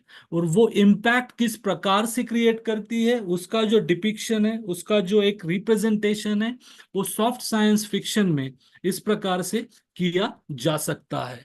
Then, friends, when we talk about the social science fiction and soft science fiction के, जैसे मैंने आपको बताया, Philip K Dick, J.J. Ballard, then Thomas M. Dish, Michael Bishop. So these are the strong exponents of soft science fiction who have tried to contribute some soft science fiction literature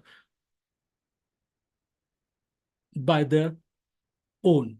Then, when we look towards social science fiction, the third category that we have, as far as the social science fiction is concerned, friends, it is one of the what we can say categories rather of science fiction which deals with sociological aspects rather than technological one, in the same fashion that we have seen certain things in soft science fiction. But here one part is true that speculative जो एक form है या speculative जो एक इसका base है, it talks about the future, not the present. It talks about the present and future, we can say like this. So social science fiction means the another name we can give it to this part is vision of tomorrow. ये आज के बारे में बात नहीं करते तो ये कल के बारे में बात करते हैं, लेकिन किसके आधार पे, किसके बेसिस पे, जो आज का जो टोटल सिनेरियो है, सोशल सिनेरियो है या साइंटिफिक डेवलपमेंट है या जो कुछ आविष्कार डे बाय डे समाज में या सोसाइटी में आते जा रहे हैं, उसके आधार पे it talks about the future, and that's the basic of root, or the basic roots rather we can say, of social science fiction novels or these kinds of work can be found in utopian and dystopian fiction. And that's the reason, friends, I have already told you these two terms, utopian and dystopian, we are going to discuss it later on. But still आपको एक जहन में रखने के लिए just in short बता देता हूं कि utopian means what ever ideal is that. So ideal society should be there, sound governance should be there, sound government should be there, employability should be there, transportation should be there, good nature should be there, everything should be sound and good. If it is so in the science fiction work, then that work deserves to be called as utopian one. And if it is not, then it should be called as dystopian one. Here, as far as dystopian is concerned, here जो एक प्रकार का destruction होता है, जैसे first world war, second world war, atomic power का application के बाद जो डिवास्टेशन क्रिएट हुआ, या एपोकलिप्स, पोस्ट एपोकलिप्स, ये भी एक इसमें एक वन ऑफ द जेनर्स है उसके, जो एक वॉर के बाद जो डिस्ट्रक्शन, एक क्योर्स तैयार होता, वहां पे एक तैयार किया जाता है एक पिक्टोरियल फॉर्म में. जैसे ब्रेव न्यू वर्ल्ड का मैंने आपको एक एग्जाम्पल दिया था अल्दस हक्सले का, उनका और एक एप एंड इसेंस नाम का एक साइंस फिक्शन है, उसमें उन्होंने दिखाया है कि वॉर के बाद का जो डिस्ट्रक्शन होता है वो किस प्रकार का होता है, उसका डिपिक्शन जो होता है वो किस प्रकार का होता है, और उस डिपिक्शन को हम एक डिस्टोपियन पॉइंट ऑफ व्यू से हम उसकी तरफ देख सकते हैं. एक डिस्टोपियन का जो यहाँ पे और एक अंदाज जो हम यहाँ पे लगा सकते हैं कि डिस्टोपियन स्ट्रक्चर या डिस्टोपियन एप्लीकेशन अगर किसी साइंस फिक्शन लिटरेचर में होता है तो उसमें एक कॉमन परसेप्शन अपने दिमाग में, जहन में होना जरूरी है, और वो परसेप्शन ये है कि dystopian means science and technology has been taken negatively into account. Science and technology is for the progress. Science and technology is for the prosperity of the mankind. Science and technology is for the progress and prosperity of the nation and society. And if it is not there, अगर science and technology को हम उस प्रकार से नहीं देखते हैं, science and technology का हम मानव जाति के विध्वंस के लिए, डिस्ट्रक्शन के लिए अगर हम उसका इस्तेमाल करते हैं, तो वो सब थ्रेड जो है एक डिस्टोपियन फॉर्मेट में यहाँ पे दिखाए जा सकते हैं.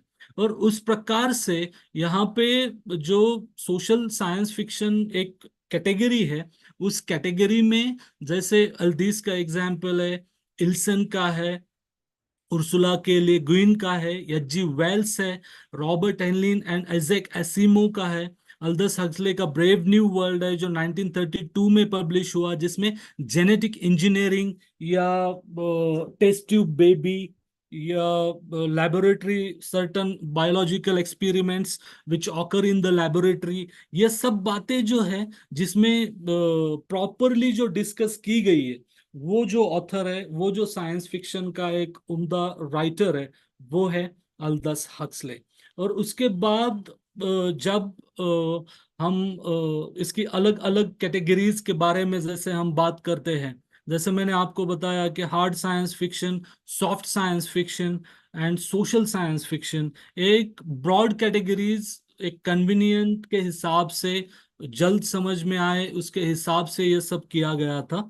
लेकिन besides all these things, there are some other, what we can say, important subgenres of science fiction in which we can incorporate military science fiction. Then we have time travel science fiction, we have superhero science fiction, we have space opera, we have robots and cyborgs, we have utopia and dystopia, we have apocalypse and post apocalypse, just अभी मैंने इसका आपके सामने जिक्र किया था. So friends, all these are some of the important subgenres, or we can say themes of science fiction, which have been covering the entire globe conventionally.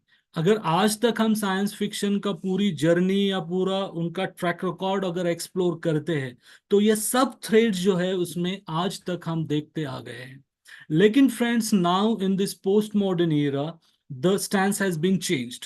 अगर आज हम देखें तो बात होती है रोबोट्स की, बात होती है. आज अगर हम देखें तो साइबर्ग्स की बात होती है. आज अगर हम देखें तो एंड्रॉइड्स की बात होती है. यूटोपिया डिस्टोपिया मैंने आपको अभी बताया. आज अगर हम देखें तो क्लाइमेट फिक्शन और उसका जो एब्रिवेटेड फॉर्म है क्लाईफाई, उसकी बात होती है. आज अगर देखें अफ्रो अमेरिकन लिटरेचर का एक एब्रिवेटेड फॉर्म जिसमें रिचर्ड राइट, एलिस वॉकर जैसे एक्सपोनेंट उसको डील करते हैं, अफ्रो फ्यूचरिज्म की आज बात होती है. आज अगर देखें हम तो आर्टिफिशियल इंटेलिजेंस, जिसको एआई करके एब्रिवेटेड फॉर्म से प्रचलित किया गया है, आर्टिफिशियल इंटेलिजेंस की बात करते हैं. आज अगर हम देखें, जैसे मनी अभी आपको न्यूरोमैंसर विलियम गिब्सन का एग्जाम्पल दिया, जो पोस्ट ह्यूमैनिज्म की बात करता है बंदा. आज अगर हम देखें तो virtual reality and augmented reality की आज ये बात होती है. तो फ्रेंड्स, ये सब जो चीजें हैं, in due course of time the conventional approach of looking towards people, the conventional approach of looking towards science and technology, वो भी पूरा बदल गया है. आज अगर सुपरनैचुरल एलिमेंट्स की बात करते हैं तो वो जल्दी से मतलब हजम नहीं होंगे हमें. आज अगर हम एआई की बात करते हैं तो with in a fraction of second हम एक्सेप्ट कर देंगे. तो ये जो एक ड्रास्टिक चेंज जो एक सोसाइटी में या थिंकिंग में आ गया है, just a second, I need a glass of water.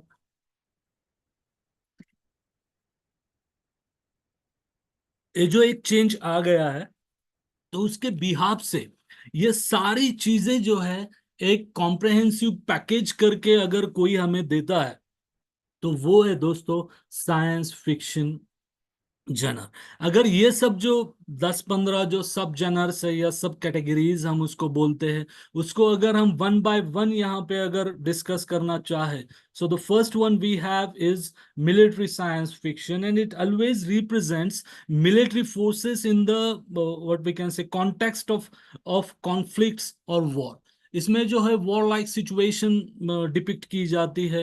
एक वॉर के ड्यूरिंग का जो एक टिपिकल सिनेरियो है उसको डिपिक्ट किया जाता है. उसमें जो डिस्ट्रक्शन होता है उसको एक typically harassing kind of, destructive kind of mode पे ले जाके उसको एक रीडर्स को एक पैकेज करके दिया जाता है. But friends, there are some writers who deserves to be called as the military और militaristic writers or science fiction writers, and among them Robert Heinlein is one of the appreciable military science fiction writers, and his popular work Starship Troopers, which was published in 1959, is a great example of military science fiction. Friends, as far as this work is concerned, it talks about, or it describes the theme of the conflict between protagonist and species of aliens to gain the citizenship of planetary federation and all. Here, friends, as far as the character sketch in these types of military science fictions or war science fictions are concerned, so they are army men, they are soldiers, they are in their respective uniforms, they are very much disciplined, and it deals with, or these kinds of works deal with the stories about military technology, procedure, typical implementation of certain equipment, and these kinds of things we can see as far as military science fiction are concerned. And here again we can give some other examples, as Peter Hamilton is there, whose Night's Dawn trilogy is there. The reality is a dice function or a dystopian kind of destruction has been depicted in that particular fiction. The Neurotinium Alchemist is there, which was published in 1997. So these are the proper and sound examples of military science fiction works, and some other writers who have also explored the theme of war in their respective writings. And we can mention the names like Joe Hellman's Forever War is there, which was published in 1947. Then we have Hubbard's Final Blackout, very popular fiction is there, which was published in 1948. And again, the prominent example about which I was supposed to talk earlier, that is H.G. Wells' The War of the Worlds, is also there. So here, friends, The War of the Worlds, as one of the slides I have prepared. So movies based on the fiction. So I have prepared the slide of this one also. So this is one of the popular science fiction written by H.G. Wells, and there is one movie based on this fiction with the same name, The War of the Worlds, in which we have the protagonist named Tom Cruise. So we'll discuss it later on in detail. Then, friends, here we have the thread like the time travel or time travel science fiction, which is one of the, again, substantial themes in science fiction literature. And here, friends, in fact, the time is a linear process by which human beings perceive a sequence of events. And this is what this thread or this subgenre of science fiction tries to show the people. Here, friends, in this regard, Mark Twain's A Connection Yankee in King Arthur's Court, which was published in 1889, is considered as the first travel novel in the history of science fiction, friends. So here, Mark Twain's A Connection Cat Yankee in the King's Arthur's Court, which was published in 1889, is considered as the first time travel fiction. Friends, you might have seen the movie. There is movie also, The Time Machine, which is based on the fiction written by H.G. Wells. Even long back there was one movie in Bollywood में भी एक movie थी mister India करके, जिसमें अनिल कपूर के wrist पे एक watch दिखाई गई थी, और वो वॉच को यूज करके ऑपरेट करके वो एक इनविजिबल मोड में चला जाता था। वैसे ही इसमें एक मशीन दिखाई गई है जो कि पास्ट फेज में, पास्ट ईयर्स में या फ्यूचर ईयर्स में टाइम ट्रैवल कर सकती थी। सो ये जो कंसेप्ट है, जो एक टाइम ट्रैवल की जो एक इनोवेटिव कंसेप्ट है, जो H.G. वेल्स के द टाइम मशीन में दिखाई गई थी। Then here we have one more, another important one, or some examples, that so Time Enough for Love and The Time Sheeps. So here, as far as Time Sheeps is concerned, it is said that कि The Time Machine जो H.G. Wales ने लिखी, उसका एक sequel Stephen Baxter ने the time sheep करके लिखा था। और उसके बाद जब हम सुपर हीरो की बात करते हैं, so here there are so many examples in today's scenario or postmodern scenario. There are so many movies that we can enjoy, or we can enjoy the protagonist who is in the role of a superhero. But here As far as superhero science fictions are concerned, friends, it deals with such a theme in which, a protagonist is represented with extraordinary skills, extraordinary power, and what we can say, extraordinary competence rather. And it has been observed that the evolution of human beings on the earth is one of the major themes in science fiction writing. And there is a great example of Hercules that every one of us knows it, who had extraordinary powers. So ऐसे examples को अलग अलग science fiction में एक प्रकार से represent किया गया था कि एक ह्यूमन बीइंग जो है उसका बर्थ एक नेचुरल बर्थ एक्सपेक्ट करता है, नेचुरल ग्रो अप होना चाहता है और नेचुरली डेथ एक्सपेक्ट करता है।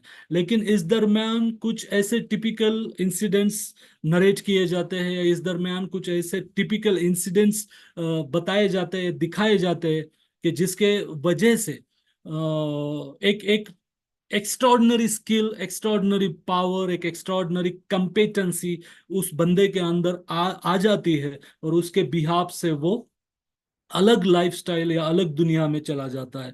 Here there are so many movies, as I have already told you, it's the list is so long, so we can mention so many names here with which we find these kinds of superheroes. But here, as far as the superhero or the stream of superhero is concerned, so here we have some examples of H.G. Wells' The Food of the God, published in 1904. Then we have Alfred Wester's The Demolished Man, Paul Anderson's Brain Wave. We have Frank Robinson's The Power. We have Alexander Keyes' Escape to Witch Mountain. We have Carol Nelson, Douglas Probe, and some other popular works are also there. Then we have to talk about space opera, and then robots, the most interesting and thrilling genre, which has been just rocking in this postmodern era. And we have the example of Isaac Asimov, I, Robot, The Naked Sun, The Robots of Dawn. And 5 laws are there that we'll also discuss later on. Just a second, if you don't mind,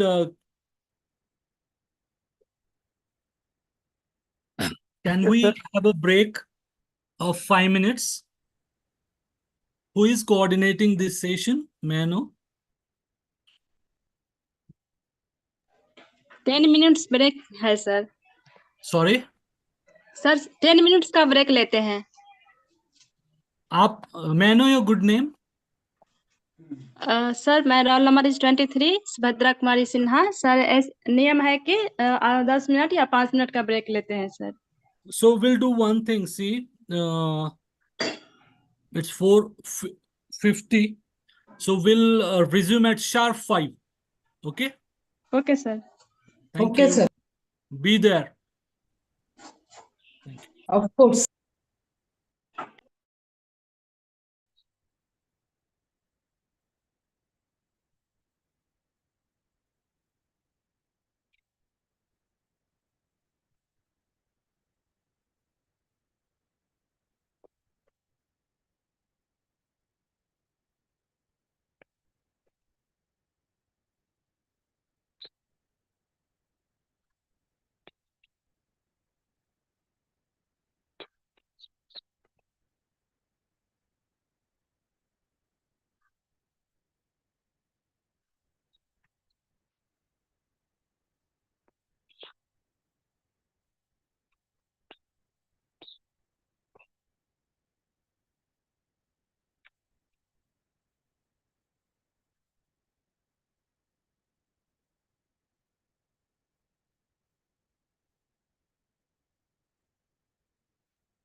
Shall we start?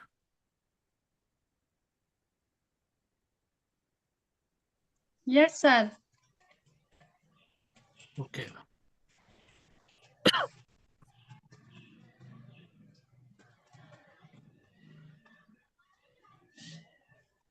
So friends, here we have space opera, which is also one of the oldest and well-known themes used in science fiction literature. This term called space opera was coined in 1941 by Wilson, and here we can give the example of George Lucas' Star Wars is the prominent example of space opera. Friends, here it is an American space opera film series with which you might be familiar, and I'll just mention it at the end when we discuss about the science fiction movies based on science fiction books. Here, as far as the protagonist or the heroes of this space opera science fiction are concerned, they use their different skills, they use their knowledge of science and engineering, and sometimes their superpower or strength to defeat their enemies. They use all these things in a comprehensive kind of package and use it against their enemies to defeat them in typical conflict or war. So here, friends, this kind of theme or an interesting atmosphere is shown by Edmund Hamilton in his story called Interstellar Petrol Stories. So here there is another figure named, we have Edward Elmer Smith, who also gives justice to this form in his Lensman series, which was published in 1936. So friends, these space opera science fiction works describe the conflict between good and evil, which not only span our entire galaxy, but thousands of years of time, and therefore this category has been named as space opera. Friends, एक space opera की ही बात नहीं है, जैसे हम इसको explore कर रहे हैं तो मेरा दायित्व है इसके बारे में आपको बताना, लेकिन हर कोई साइंस फिक्शन हो या जो कोई भी सब जनर को वो डील करता हो, हर साइंस फिक्शन का एक एक्सटेंसिव मॉरल मैसेज अल्टीमेटली जो कन्वे होता है रीडर्स के लिए, आपके लिए, मेरे लिए, या सोसाइटी के लिए, या देश के लिए, या पूरे यूनिवर्स के लिए, वो ये है कि we have to accept the nature as it is, don't play with the nature, and science and technology should be always there in progressive format, but we should not play with it. And that's the message. एक message जो है ये science fiction देता है, और वैसा ही एक typical feature rather, facets rather, जो स्पेस ओपेरा भी यहाँ पे पोजेस करता है, और इसका भी एक ये प्रोमिनेंट कैरेक्टरिस्टिक है. देन उसके बाद जब हम रोबोट्स के बारे में बोलते हैं, no doubt it is an excellent thrilling and interesting sub genre of science fiction, and we are crazy about this word itself, robots. But friends, here as far as robot science fiction works are concerned, it could be defined as such a science fiction which contains the themes of robots or its laws of robots, the concept of androids beings familiarized today through smartphones had been introduced earlier in the plays of Karel Capek in his play RUR in 1921. Here RUR stands for Resumes in Yourself Robots. So here, friends, before Karel Capek or his introduction, there were some other writers who described some features like robot, and we can mention the names of ETA Hoffman's The Sandman is there, then Nathaniel Hawthorne's The Artist of the Beautiful is there, then Fitzjames O'Brien's Wondersmith is there, Ambrose Bierce Maxon's Master is there, and the most prominent one, Isaac Asimov is there. Here, friends, when we listen or come across the name of Asimov, immediately the image or picture of robot or robots comes before our eyes, and it happens because of his contribution. And Asimov's contribution is very much appreciable, but still he explores many themes in his masterpieces. Like I have already told you, I Robot, The Naked Sun, The Robot of Dawn, and Robots and Empire. So here, these are the things through which the most prominent one, laws of robot जो है, उसके बारे में भी वो वहां पे बताते हैं। और जो पूरा जो रोबोटिक्स का जो पूरा डिस्क्रिप्शन उन्होंने वहां पे किया है, उसके बारे में अगर बात किया जाए, तो एक ही है कि ये जो थ्री लॉज जो है, ये थ्री लॉज को छोड़ के रोबोटिक्स जो है जानी नहीं चाहिए, वो काम नहीं करनी चाहिए। एक ऐसा सिंपल आइडियोलॉजी, हम उसके बारे में बाद में बात करने ही वाले हैं। तो एसिमो उसकी वजह से एक वर्ल्ड रिकॉग्निशन उनको यहाँ पे मिला है, अगर मैं ऐसा कहूँगा तो गलत नहीं रहेगा। उसके बाद फ्रेंड्स, हम देख सकते हैं कि when we talk about robots, we have to talk about cyborgs also. Friends, here the term or word cyborg was coined by Manfred Kleins in 1960. ये मैनफ्रेड क्लाइंस ने 1960 में इसको कॉइन किया था। And lexically if we try to define it, a person whose psychological functioning is aided by or dependent upon mechanical or electronic device. So here cyborgs जो है एक psychological process को, अगर हम साइंटिफिक या मैकेनिकल कुछ प्रोसेस का एक आधा बूस्टर देते हैं, तो उस बारे में जो है उस प्रक्रिया या उस पूरी प्रोसेस या उस पूरी ट्रांसफॉर्मेशन को हम यहाँ पे साइबोर्ग्स के नाम से हम उसको वहां पे मेंशन करते हैं, या उसका उल्लेख इस प्रकार से हम यहाँ करते हैं। In fact friends, it is hybrid kind of mingling of part machine and part human being. It is also defined as it is the concept of a man-machine combination, a human who adds to or enhance his or her ability by using technology. अगर अपनी जो capacities है, जैसे Elon Musk का अभी recently एक article आया था कि उन्होंने ह्यूमन बींग्स के ब्रेन में एक चिप इंसर्ट की है वगैरह वगैरह। मैं आपको उसका भी रेफरेंस अभी आगे नीचे देने ही वाला था। लेकिन उस बारे में अगर यहाँ पे हम बात करते हैं, तो मुझे ये बताना यहाँ पे अच्छा लगेगा कि जैसे हम साइबर्ग्स के बारे में बात करते हैं, वैसे ही साइबर पंक जैसे विलियम गिब्सन, मैंने आपको ब्रेक से पहले उस बारे में थोड़ा सा एक सरफेस लेवल पे इंट्रोडक्शन मैंने आपको करके बताया था। तो यहाँ पे जैसे एलन मस्क ने उनके कंपनी द्वारा एक एक्सपेरिमेंट वहां पे परफॉर्म किया, और वो एक्सपेरिमेंट से अपनी जो कैपेसिटी है या अपने जो कैपेबिलिटीज है काम करने की, उस सब कैपेबिलिटीज में बहुत बड़ा अंतर या बहुत बड़ा डिफरेंस वहां पे आने वाला है। ऐसा उन्होंने, एलन मस्क ने एक न्यूरोलिंक टेक्नोलॉजी करके उनकी कंपनी है, उस कंपनी के माध्यम से उन्होंने हमें बताने की कोशिश की। तो मुझे यहाँ लगता है कि एक लिटरेचर का एक स्टूडेंट के नाते, एक विद्यार्थी के नाते, ये मुझे ऐसा लगता है कि एलन मस्क ने ये कुछ ऐसी वैसी बात नहीं की है। एलन मस्क ने कौन सी बात की है? तो एलन मस्क ने साइबर्ग्स की बात की है। सो साइंस फिक्शन में जब हम अपना इंटरेस्ट डेवलप करते हैं, या साइंस फिक्शन को जब हम दिल से पढ़ने की कोशिश करते हैं, तब मुझे ये लगता है कि ये जो चुप पढ़ के छोड़ने जैसा नहीं है। We really need to develop our interest in science fiction, and we need to analyze the things around us. If ऐसा अगर अप्रोच हम हमारे डेली लाइफ में रखते हैं, then only it is going to be benefited.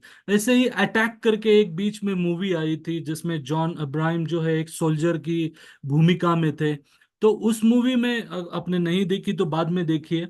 तो उस movie में भी एक साइबर्ग का मुझे थोड़ा सा रिलेशन लगता है, क्योंकि उस मूवी में वो जो प्रोटैगोनिस्ट रहते हैं, एक सोल्जर रहते हैं जॉन अब्राहम, उनके ऊपर एक टेररिस्ट का अटैक होता है, एक्सीडेंटल अटैक रहता है एयरपोर्ट पे, और उस पे वो इंज्योर्ड होते हैं, उनकी फियांसी को उसमें डेथ हो जाती है। और उसके बाद वो उनका स्पाइन काम करना छोड़ देता है, उनका ब्रेन से कंट्रोल पूरा निकल जाता है, वो चुप अनकॉन्शियस लाइक ऐसे लाइफ जी रहे होते हैं। तो एक ऐसा इन्वेंशन R&D में होता है कि उसके लिए उनको एक ऐसा सोल्जर चाहिए होता है जो वॉर में इंजर्ड हो या हाफ इंजर्ड हो, या उसका स्पाइन में कुछ प्रॉब्लम हो, या उसका ब्रेन पूरा 100% कंट्रोल में ना हो। इस प्रकार का उनको एक बंदा वो they just they were in search of this kind of person. और उनको फाइनली ये सोल्जर मिलता है जो जॉन अब्राहम प्रोटैगनिस्ट है उस मूवी के। और उसके बाद में नेक पे बैक साइड में वो एक वहां पे डिवाइस इंसर्ट करते हैं, जो डिवाइस उसके साथ बात भी करता है, उसको नॉलेज भी प्रोवाइड करता है, उसके पूरे ब्रेन को 24/7 स्टिम्युलेट करके रखता है। नॉट ओनली ब्रेन लेकिन पूरी मसल, उसकी जो मसल पावर है उसको वो पूरा डेवलप करके रखता है।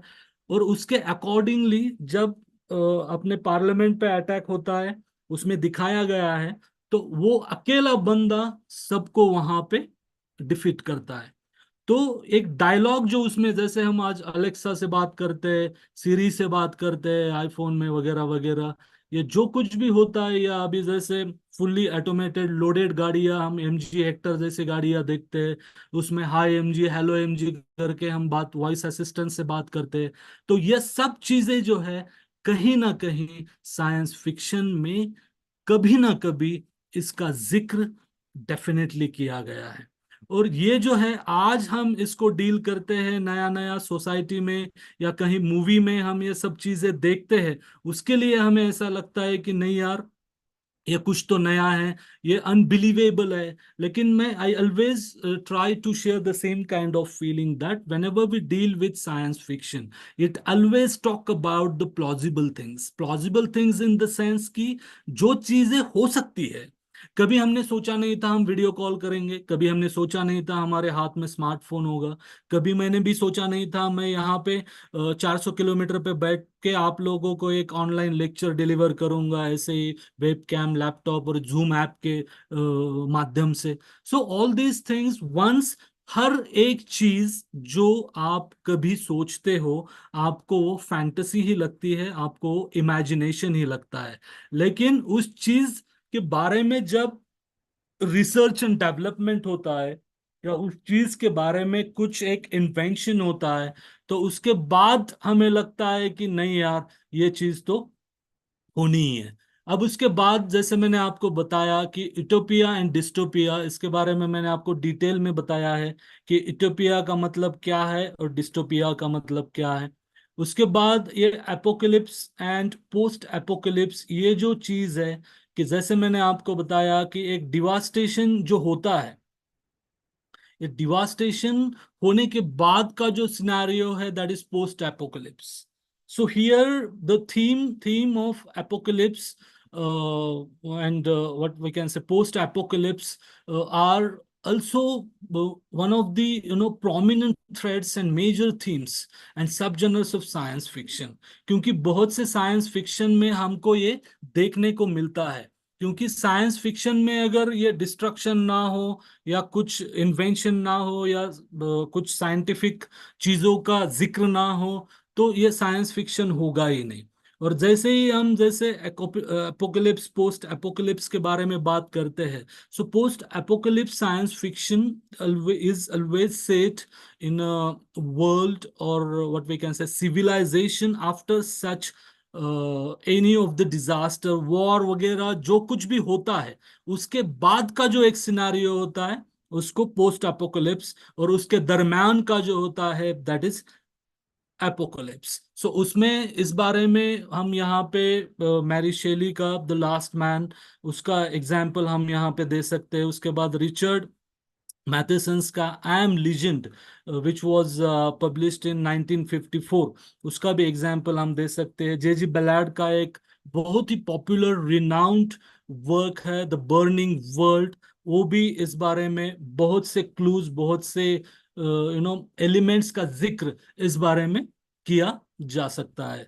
Then friends, we have to again talk about certain new genres और सब जेनर्स रादर, कि जो हमें आज कंटेम्प्रेरी फेज में हमें जो देखने को मिलते हैं, हमें जो सुनने को मिलते हैं। सो मैंने आपको पहले ही बता दिया था कि ये जो चीजें हैं सब ये कन्वेंशनल काइंड ऑफ चीजें हैं, जिसमें अभी जो कंटेम्प्रेरी फेज में हम जो देखते हैं उसमें क्लाइमेट फिक्शन है, एफ्रो फ्यूचरिज्म है, उसके बाद आर्टिफिशियल इंटेलिजेंस का उसमें जिक्र है, उसके बाद पोस्ट ह्यूमैनिज्म का उसमें जिक्र है, virtual reality and augmented reality का उसमें जिक्र है। अभी यहाँ हम अगर क्लाइमेट फिक्शन के बारे में अगर हम बात करेंगे, so here as far as cli-fi is concerned, उसका एक एब्रिवेटेड फॉर्म है ये। और climate fiction literature are also called as cli-fi in brief. And actually friends, today we all have been exploring the details of environmental issues, and it has become the need of an hour. It is true that the climate has become what we can say pressing issue, and many science fiction writers are there who have been exploring the potential sequences of global warming and environmental damage, in their science fiction works, and so many lab kinds of things are there which always focus environment. So here, if it is so, then it should be called as climate fiction. And here, this is a speculative kind of fiction. It talks about the future, which deals with and focus on the effects of climate change and environmental disaster on human beings or society. और इसमें जो है friends कि ये ultimately सिर्फ इस बारे में बात करता है कि क्लाइमेट चेंज का, एनवायरमेंटल चेंज का सोसाइटी पे क्या अफेक्ट होगा या इफेक्ट होगा, और उसके साथ सोसाइटी किस प्रकार से सफर होगी, ह्यूमन मैनकाइंड का डिस्ट्रक्शन किस प्रकार से होगा। और इसका अल्टीमेट एम अगर देखा जाए तो जो मैंने आपको पहले भी वही बता दिया कि जो खिलवाड़ हम क्लाइमेट के साथ करते हैं या जो खिलवाड़ हम नेचर के साथ करते हैं, दैट शुड बी स्टॉप्ड। उसका रीजन यही होगा कि जो कुछ भी हम करते हैं, so that should be stopped. और उसका एग्जाम्पल जो है यहाँ मार्गारेट एटवुड्स का mad Adam and Kim Stanley Robinson का न्यूयॉर्क 2140, उसका एग्जाम्पल हम यहाँ पे दे सकते हैं। Then friends, when we talk about Afrofuturism, which is nothing but the amalgamation of African culture and technology. Afro म्हणजे African and futurism means technology. And this genre explores the intersection of African culture and technology. It often presents the modified history and criticizes the power structure. Here friends, African किंवा Afro American जो एक stream है, जो हम US में probably एक dispute हम हमेशा से देखते हैं ब्लैक एंड वाइट पीपल के बिटवीन का, और जो एक रेसिज्म को लीड करता है, which is highly which can never be accepted. But still, here, as far as this term called Afrofuturism is concerned, it was coined in 1990 by a cultural critic, Mark Dreary, in his essay Black to the Future. And since then, friends, the movement has grown to encompass a wide range of artistic expressions, including then not only literature, but we have music, we have different arts, we have film, we have visual arts rather, and we have fashion and style as well. So all these things are the part of this Afrofuturism. And here, friends, Afrofuturism is a cultural movement. Here, it's a kind of cultural movement which combines the elements of science fiction, fantasy, speculative fiction with the cultural expressions of people or African descent. And it is an artistic and literary movement, as I have told you, which talks about the alternate realities that center on Black experiences, culture, and history. तो एक black लोगों का जो एक culture है, एक history है, उसको एक फोकस करने के लिए, उसको एक्सप्लोर करने के लिए, उसको ग्लोबल प्लेटफॉर्म पे रखने के लिए एक एफ्रोफ्यूचरिज्म नाम का जो एक रिसेंट कंटेम्पररी ट्रेंड यहाँ पे एक वेल रिकग्नाइज्ड हो रहा है, उसके हिसाब से देखा जाए तो एफ्रो फ्यूचरिज्म एक प्रोमिनेंट ट्रेंड यहाँ पे लगता है। और जैसे मैंने आपको बताया, it could be Toni Morrison, it could be Alice Walker, it could be Richard Wright. ये लोग जो है ये इसके स्ट्रॉन्ग एक्सपोनेंट है, जो इस बारे में मतलब वेरी ब्लंटली, वेरी बोल्डली वो बात करते हैं उनके लिटरेचर में। जैसे the bluest I Tony Morrison का है, ब्लैक बॉय रिचर्ड राइट का है, एलिस वॉकर का भी बहुत से लिटरेचर है which talks about racism, subjugation, which talks about oppression, separation, identity crisis, quest for identity, and so many other things are there as far as Afrofuturism literature is concerned. उसमें हम Octavia Buttler का भी कैंड्रेड का example जो which was published in 1979, उसका भी हम एक एग्जाम्पल यहाँ पे दे सकते हैं। Now the most interesting and most important one which chat gpt is there, you all might be using this artificial intelligence, and this is the world of artificial intelligence, and here we have to talk about it. So here friends, as far as artificial intelligence is concerned, so as technology advances, in the same way, the role of artificial intelligence in society becomes significant, no doubt, and we are familiar with it. But we have already seen that science fiction writers have been exploring the ethical implications of these technologies and their potential impact on human being and society and globe as well. Then if it is so, many people are stating that it will swallow the job and, increase the unemployment. But if we think from other perspective, then it will definitely increase the jobs in the field of data science, data analysis, and other such arenas. In fact, I'm not that much familiar or that much sound in the field of science and technology, but still being a student of literature, I may conclude, my opinion by just taking into accounts the surrounding atmosphere and overall development in the field of science and technology. So here, friends, artificial intelligence or AI and robotics are quite emerging trends in science fiction, not only science fiction, but society as well. And it explores the possibilities and consequences of creating intelligent machines that can perform complex tasks and interact with human branches or human brains or human beings rather. And AI and robotics have quite popular themes in science fiction literature for decades or more, with many authors and filmmakers are there.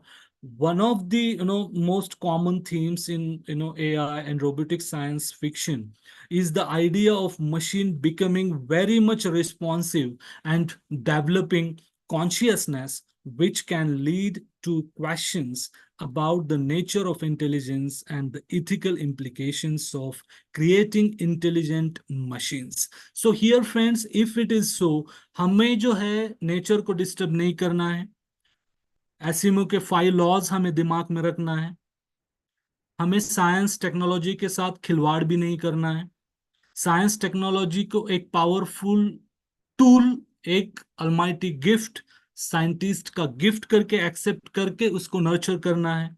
And if it is so, then you might have seen the movie Robots. You might have seen the movie Ravan. I have just given you the example of Attack.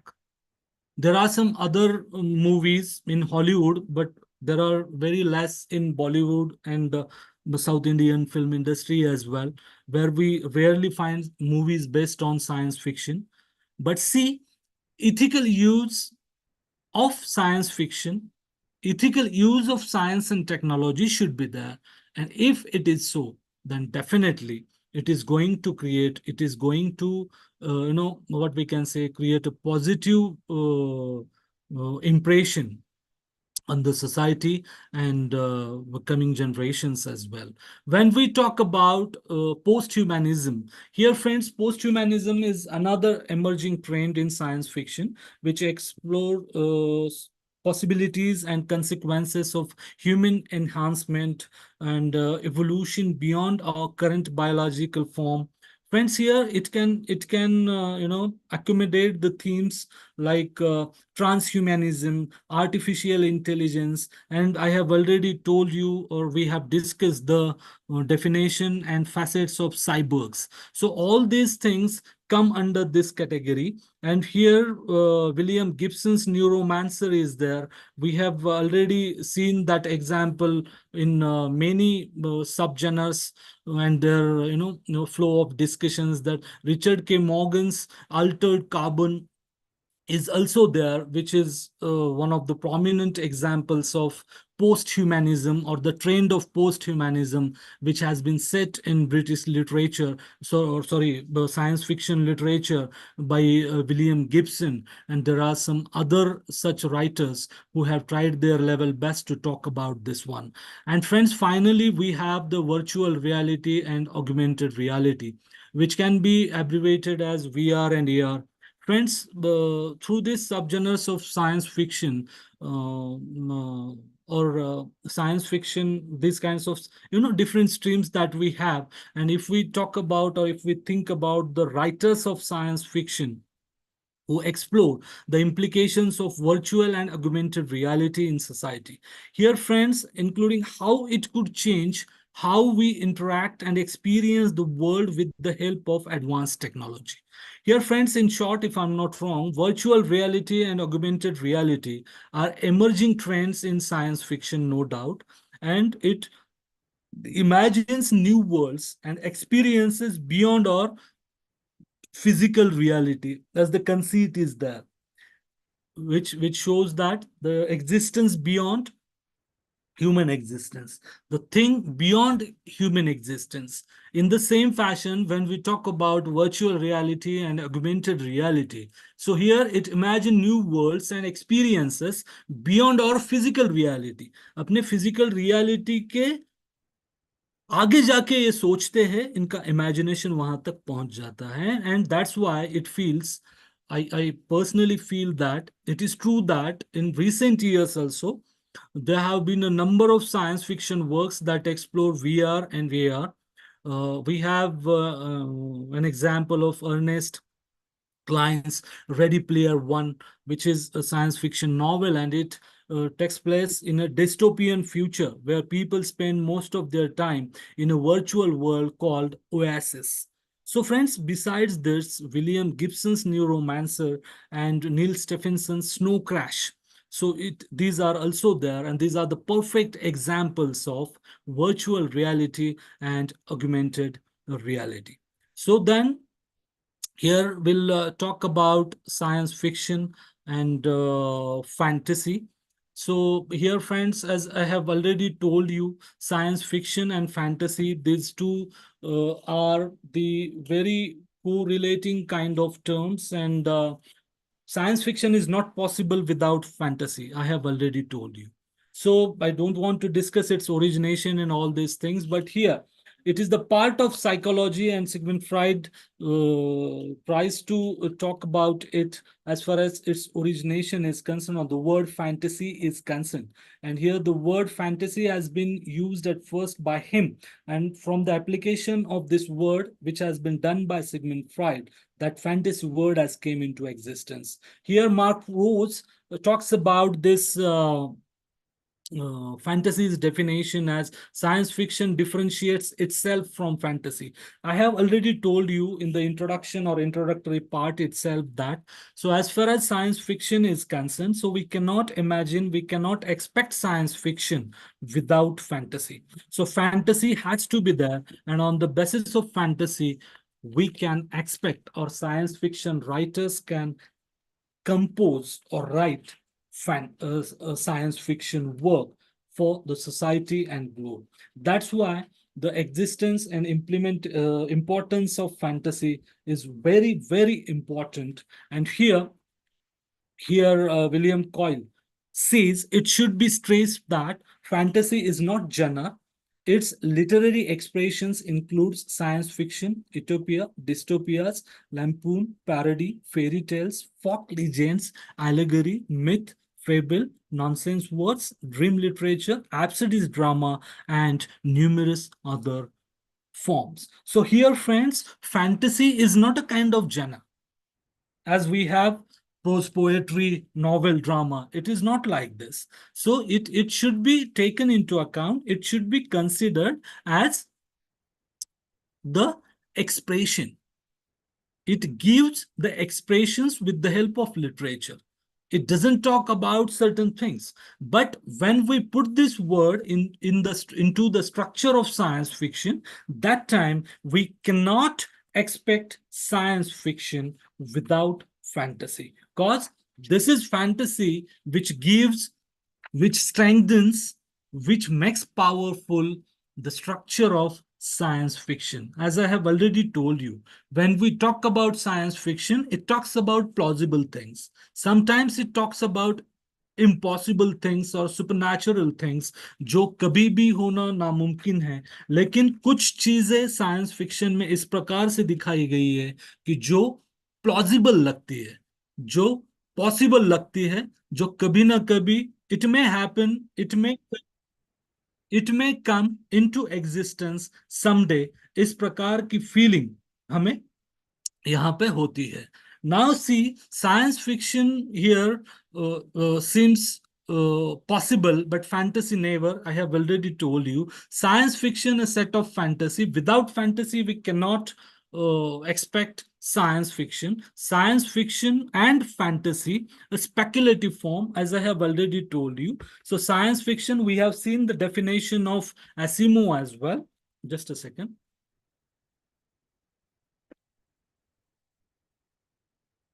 Asimov, Isaac Asimov as well. He talks about the significance of speculation or anticipation that science fiction writers tries to talk about it in their science fiction works. So fantasy helps them a lot. So when we talk about H.G. Wells, when we talk about Mary Shelley, when we talk about Aldous Huxley, when we talk about William Gibson, so when we talk about George Orwell, so there are so many chain of science fiction writers out there.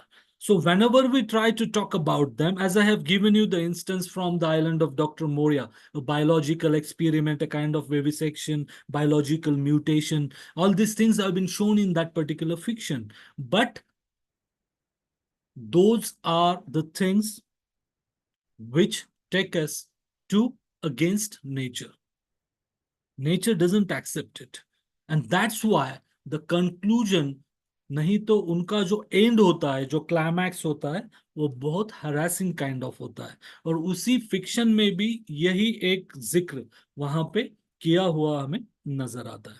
Then when we talk about fantasy, magic, supernatural elements, I have told you, so supernatural elements that we had in our epics, great epics which had been composed before 1,000 years, and now also we see those kinds of supernatural things in the movies, in theater, on television also. We enjoy those supernatural things, but up to certain extent only we can enjoy them. अगर fantasy का package बहुत ही बड़ा हो और उसमें supernatural things जो unbelievable है, जो छोटे बच्चे जिसको देख के एंजॉय करते हैं, वो एडल्ट लोग उसको देख के एंजॉय कभी नहीं कर पाएंगे, क्योंकि it should be presented in plausible manner. जैसे मैंने आपको टाइम ट्रैवल टाइम मशीन का एक एग्जांपल दिया, वो एक mister India movie. Hello hello Sir, I just reacted exactly. It should be accepted by the maturity of the adults. That's what I was. Exactly thank you. Then मैंने आपको एक mister India का भी एक example दिया था कि जिसमें अनिल कपूर उसका प्रोटैगोनिस्ट है, उसको एक रिस्ट वॉच दी थी और जिसको यूज करके वो इनविजिबल होता था. जैसे H.G. वेल्स का एक इनविजिबल मैन करके भी एक उनका फिक्शन है, जिसमें वो बंदा इनविजिबल होके एंटी सोशल एक्ट्स करता था, सोसाइटी के लोगों को टॉर्चर करता था, उनको एक्सप्लॉइट करता था, उनका फायदा उठाता था. अगर इस प्रकार का एक्ट, हॉलो मैन करके एक हॉलीवुड की मूवी भी है, उसके बेसिस पे बनी हुई है. तो ये सब जो चीजें हैं, अगर if they are there in ethical format, then they are welcome. We welcome those things. And if it is not there, then we can't. So it's a kind of simple message. The message is loud and clear that you should accept it as it is. You should welcome it as it is. And while dealing with those things which have been invented, which have been created, which have been formed by science and technology, so you should be ethical while using those things in your day-to-day life. And this is the simple message that we need to explore from these things. So fantasy makes impossible things plausible. I have already talked about it. And then fantasy, different faces and different themes. So I have deliberately given you the example of that Brave New World while I think we were discussing something and that came in my mind. So Brave New World, again, a kind of brave society that the author was expecting from. And that society should be, their birth should be occurred in the laboratory. So natural birth system is not accepted, and it has been denied. So it has to be occurred. It has to be happened inside the laboratory with the help of certain experiments, and whatever happens, the result will be there. I have given you the example of Attack movie. I have given you the example of Mary Shelley's Frankenstein. It is also there with the poster. We'll discuss it later on. And then science fiction has a variety of themes. Here, the second thing about which we are supposed to talk in science, society, and fantasy. So it's a perfect correlation should be there among these three threads: science, society, and fantasy. Science fiction has variety of themes which covers up the entire society. So far, it's like ocean. Nobody can deal with it in his life, but still whatever comes to us, if we conduct research, we deal with 4 5 science fiction works. If we are research supervisor and your research students are working on that, we'll deal with some science fiction works. But as far as science fiction or the world of science fiction is concerned, it is so vast, we cannot explore it as it is, but still it talks about every thread that we have in our society of human beings. Then science fiction, literature of change. I have told you, if we talk about the science fiction which was written by Mary Shelley in 1818, and if we talk about the science fiction work which is written by William Gibson in postmodern era, named as Neuromancer, and if we compare these two science fiction works with each other, then this comparison cannot give us the fruitful product or fruitful result. Why is it so? That the science fiction is the product which comes out on the basis of the things that the science fiction writer had in his hand at the time of writing. और उनका जो पूरा material है या उनका जो पूरा science fiction के इंग्रेडिएंट्स है, डिफरेंट एलिमेंट्स है, डिफरेंट पार्ट जो है, जो सोसाइटी से उनको मिलते हैं, वो जिस प्रकार की सोसाइटी में वो रहते हैं, सोसाइटी में जिस प्रकार के इन्वेंशंस वहां पे होते हैं. मैंने एलन मस्क का आपको एग्जांपल उसी लिए दिया कि उनके एक कंपनी ने एक ऐसा एक्सपेरिमेंट किया, क्योंकि कुछ साल, एक last year I think I had seen that movie of attack, और अटैक मूवी में भी उस काइंड ऑफ एक डिवाइस वो प्रोटैगोनिस्ट के बॉडी में इंसर्ट किया जाता है, उसको पावर सप्लाई दिया जाता है, उसको booster pack kind of energy दी जाती है. So these are the things that we find in the science fiction literature. Society में भी वही होता है, साइंस फिक्शन लिटरेचर में भी वही. Human beings and science and technology. Friends, let me know one thing frankly, आज हम पोस्ट मॉडर्न एज में, आज हम we are dwelling in post modern age, and it has really become difficult to note it down whether we people are being manipulated by science and technology or science and technology is being manipulated by us. मुझे आप ये बात बताइए कि science and technology के लिए हमें या हमारे लिए साइंस एंड टेक्नोलॉजी है, ये जज करना ही डिफिकल्ट हो गया है. We can not anticipate a day without smartphone, we can not anticipate a day without wifi and internet, we cannot anticipate a day without earbud, Bluetooth, and all these things, your tab and laptop and all. So all these things are there which have become the part of your life, and now you cannot live it. You are habitual with all these things and you cannot live without all these things. And if it happens someday, deliberately, if someone tries to do it with you, then it may lead you towards destruction, of course. So these kinds of things are not expected. So human beings should be there It should be in ethical way, as I have told you many times, and we have to accept it as it is. But while implementing it, while making use of it, we need to be very much ethical. Impact of science and technology on society. So many things are there to talk about it. Science and technology, positive and negative shades. I have already told you, friends. So science and technology, every individual also talks about it. So War in the Year, there is one fiction written by H.G. Wells. So War in the Year, the fiction was written before the invention of aeroplane. Wright brothers and all. So we can say that some things which had been mentioned by H.G. Wells in his fiction might have been used by Wright brothers to invent a plane and all. So these kinds of things made there. We have the cellular phone. That the proper function of cellular phone is what? To speak, to exchange of words, to exchange of feelings and ideas and all. That's it. That is what we are supposed to do that. But if it is smartphone, then it is multi-purpose. There are so many different functions and profiles that we can profile or we can perform with the help of that smartphone. But that smartphone can also be used as a timer to blast the bomb or grenade or whatever explosive. So see, science is there and it is for the prosperity. Now it's up to us how we are going to deal it with it. If we are positive, definitely we are supposed to deal with this thing positively. And if we already are biased, if you are prejudiced one, if we don't know what are our ethics or what is the ethic or ethical practice of science and technology, then we may use it in negative way. Fantasy, just we have discussed. So society, different structures are there and every structure has been occupied by science and technology. Now today we cannot expect a society without technology or without application of science, and scientific innovations are definitely there. There are so many examples. I'll give you these examples in the next slides. And innovations are there which are supposed to be welcomed all the time. Now here, friends, there are some popular science fiction. I think we need to be much swiftly. We have 25 minutes. So Mary Shelley's Frankenstein, H.G. Wells' The Time Machine, H.G. Wells' The War of the World, Aldous Huxley's Brave New World, Isaac Asimov's I, Robot is there, Neil Stephenson's Snow Crash is there, Ray Bradbury's Fahrenheit 451 is there, William Gibson's Neuromancer is there. So these are few science fiction works that I want to share with you all. But here, due to the time constraints, I'll just try to wind it up as early as possible. Here, I have already talked about this Mary Shelley's Frankenstein. So this is the cover of her book.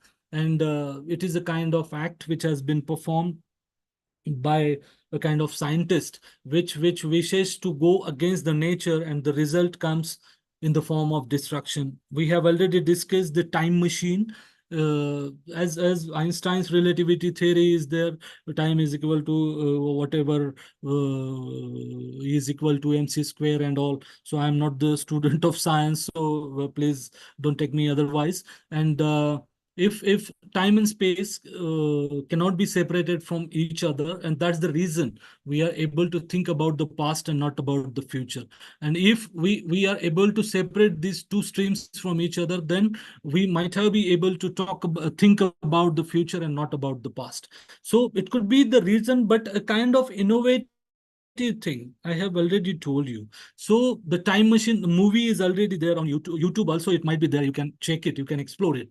So the movie based on this fiction, Time Machine, is there, which gives us a kind of innovative idea, innovative, what we can say, thread of time travel, which is very much interesting one. So H.G. Wells, The War of the Worlds, very popular movie.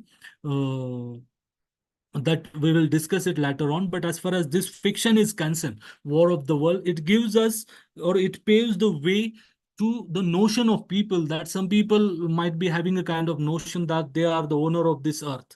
So it is not like this. The message was loud and clear when H.G. Wells wrote this and published it in 1898. So he might be trying to give a kind of message to the globe that you are not the owner of the earth, so you should behave in your own manner. So you should behave as you are a human being. You should not behave like an animal. And this is the message. That H G. Wells को शायद ये message उनको देना था कि अलग अलग planets है, अलग अलग प्लैनेट्स पे आपसे ज्यादा ताकतवर पावरफुल एलियंस लोग वहां पे भी रहते हैं, जो आपके प्लैनेट पे आ सकते हैं, यहाँ पे डिस्ट्रक्शन फैला सकते हैं, आपको यहाँ से भगा भी सकते हैं।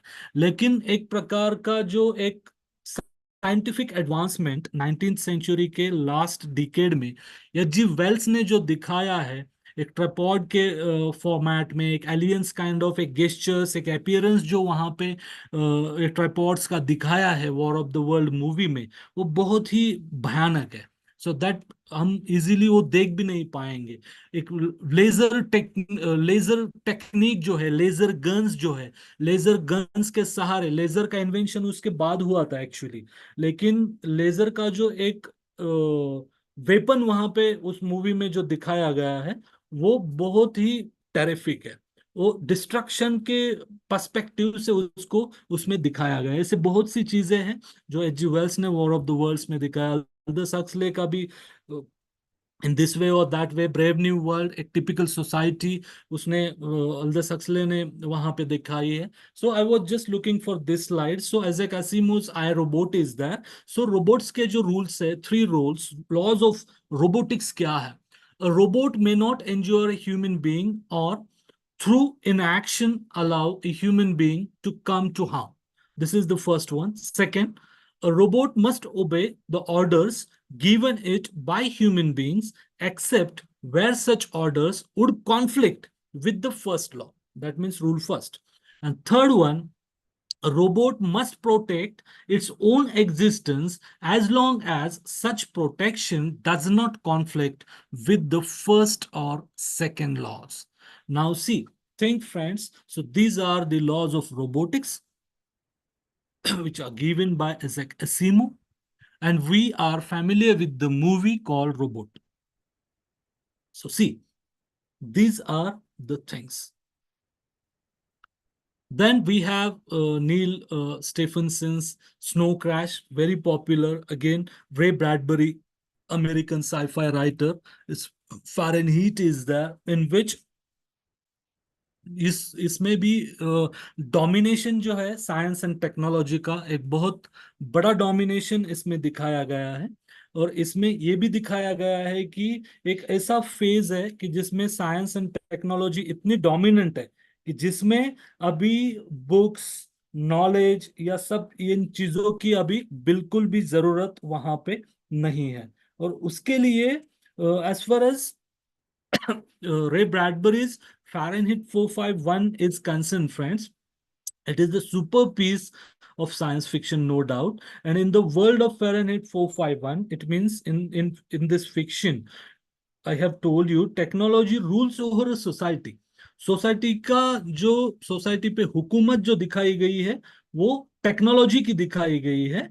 और उसका जो है कॉन्स्टेंटली एक टिपिकल कोड ऑफ कंडक्ट उसमें इंप्लीमेंट करने में, ये सोसाइटी कैसी होनी चाहिए, ये सोसाइटी में ये नहीं होना चाहिए, ये सोसाइटी में वो नहीं होना चाहिए, इसमें बुक्स नहीं होने चाहिए, फ्रीडम नहीं होना चाहिए, लोगों को एक्सप्रेशन का भी फ्रीडम नहीं होना चाहिए, लोगों को थिंकिंग का भी फ्रीडम नहीं होना चाहिए। सो एक habitual kind of stereotype kind of beings है, वो उसमें फ़ारेनहीट 451 में दिखाने की कोशिश की गई है। और उसके लिए जो है, we can say that after years of various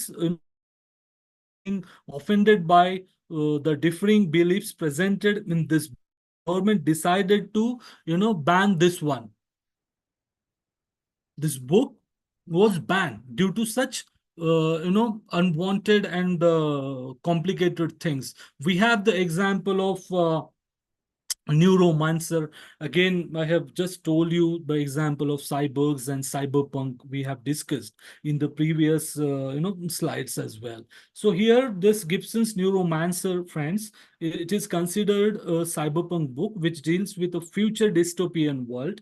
It has characters that are hackers and what we can say mercenaries that have mission to either help or harm humanity, and where power lies in the hands of big corporations and technology. So बड़े बड़े लोगों के हाथ में power दिखाई गई है, और उसमें टेक्नोलॉजी के दो ही, एक तो हेल्प नहीं तो हार्म। एक तो कंस्ट्रक्शन, नहीं तो destruction. But friends, it is about the way human navigates in the world and the cyber world controlled by mega corporations where technology evolves on its own. एक जो है साइबर वर्ल्ड जो होता है, एक साइबर वर्ल्ड क्या होता है, कैसा होता है, वो जो है विलियम गिब्सन यहाँ न्यूरोमांसर के पॉइंट ऑफ व्यू से दिखाने की यहाँ पे कोशिश की गई है. Then some inventions rather, science fiction source of inspiration, no doubt it is already there, and some inventions are there written in the science fiction and later on it came into existence. So visionary writing of science fiction writers, it is already there. Due to this visionary writing, there are so many what we can say scientists which have invented something. So they have later on accepted that, they have frankly accepted that. So I have been inspired by this science fiction book, and after that I have started my research, and so many things are there. So there are so many things listed, so long, but still I have tried to gather a few slides for you. One of them is bionic limbs. It is also mentioned in the science fiction. CCTV, the concept and ideology of CCTV, it is mentioned in the science fiction at first. Genetic engineering, it is there. I have given you the example of Aldous Huxley's Brave New World. It is neatly mentioned in that particular science fiction. The concept of test tube baby, it is also mentioned there, and some other inventions like your cellular phone, credit card, debit card, touch screen, video calling, AI, and all these things have already been mentioned. Now see, there are some science fiction movies which are based on the science fiction works. And here, the first one we have is 2001, The Space Odyssey. So this fiction, this science fiction movie is based on Arthur C. Clarke's science fiction work with the same name. Again, we have the second one, movie called Dune, which was released in, I think, 1984, and it is based on Frank Herbert's novel called Dune, which came into force, which was published in, I think, the second half of 20th century, somewhere between 1960 to 70. Then the popular movie, we have the War of the Worlds. I have told you this movie got released in 2005, and it is based on the popular science fiction work of H.G. Wells called The War of the Worlds, published with the same name. Then we have the another crucial one, invasion of the body snatcher. So this is the name of the movie which came in 1978, and this movie was based on the science fiction called The Body Snatchers, which was written by Jack Finney and which was published in 1955. And then we have the Blade Runner. This is the name of the movie you might have come across. Blade Runner, War of the Worlds, and 2001: A Space Odyssey. These are very popular science fiction movies. And the movie called Blade Runner, it got released in, I think, 1980s. I don't know the exact date, but somewhere 1980s. And this movie was based on the science fiction work written by Philip K. Dick, and the title was Do Androids Dream of Electric Sheep? And the last one here, again, we have one prominent book called The Third Eye Matrix, which is a copyrighted science fiction book and script, which was prepared and written by Sophia Stewart, and in the early 1980s, 1990s, I think. And the body of work was later adopted to the screen as The Matrix and the Terminated series, or the Terminator movies, the series we have. So these are the things, friends, and besides these movies and science fiction novels, there is one, what we can say, one stream called the sense of acceptance. So we have to accept all these things as it is, and we have to, what we can say, we have to deal with this, science fiction threads or different elements of science fiction accordingly, and try to accept it as it is without playing with this science fiction stream.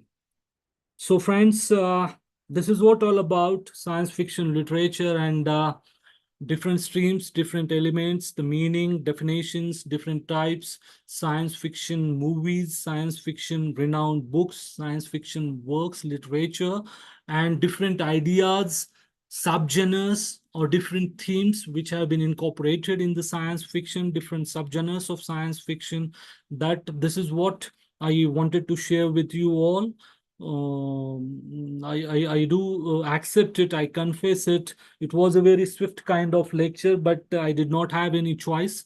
The content was very much bulky, but still I have tried my level best to put it in the span of 3 hours. Still, we have 5-10 minutes in our hand, and you have 5 minutes. If you want to ask me something, friends, you can ask me.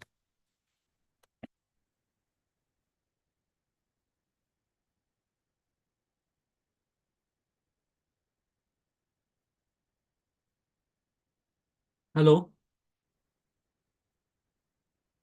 are you there? Yes, sir. sir, बोला sir. Science fiction literature आहे, आणि मी maximum इंग्रजीमध्येच बोललो, त्याच्याबद्दल माफी असावी. आणि हिंदी मी तेवढं स्पष्ट बोलू शकत नव्हतो, त्याच्याबद्दल पण माफी असावी. मराठी मी स्पष्ट बोलू शकलो असतो, पण तुम्ही मला हिंदी बोला म्हणून सांगितलं. But still I have tried my best.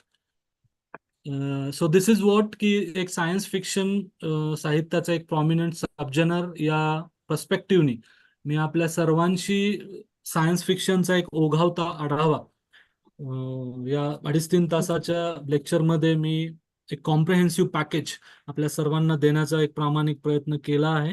If you जर तुम्हाला या निमित्ताने आपल्याकडे आणखीन एक 7-8-10 मिनिट आहेत, आपलं काही डिस्कशन करायचं असेल तर you are most welcome, please. Sir खूप छान सेशन झालं, खूप इन्फॉर्मेशन मिळाली. थँक्यू. आणि सर ते एक विचारते शास्त्रज्ञांनी सर आपलं ते हँडिकॅप होते ते सर, त्यांचं मला नाव आठवत नाही नेमकं. Stephen Hawkins. हा, स्टीफन हॉकिंग्स सर. ते याच्यातलं एक उत्तम उदाहरण होऊ शकतं ना सर? एक्झॅक्टली.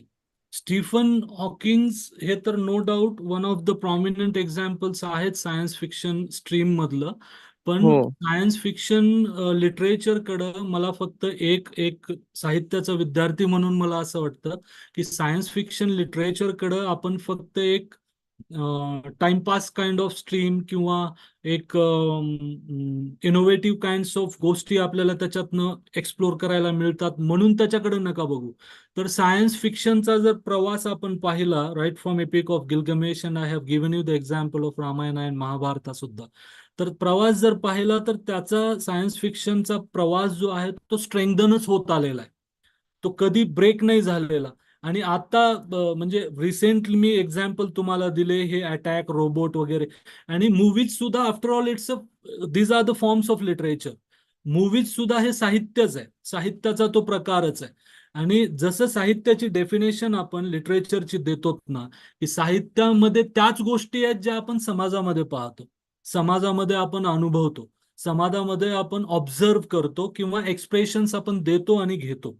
या सगळ्या गोष्टी साहित्यामध्ये आहेत, फक्त त्या रिटन फॉर्मॅटमध्ये आहेत. रिटन फॉर्मॅटमध्ये त्या गोष्टी साहित्यामध्ये उल्लेख केलेले आहेत. एवढ्याच गोष्टी आहेत. फक्त सायन्स फिक्शनला आपल्या इंडियन कॉन्टॅक्स्टमध्ये म्हणजे मी मुद्दामून, in fact I must be thankful to respected Patil sir, Satish Patil sir and Rafi sir as well for giving me this opportunity.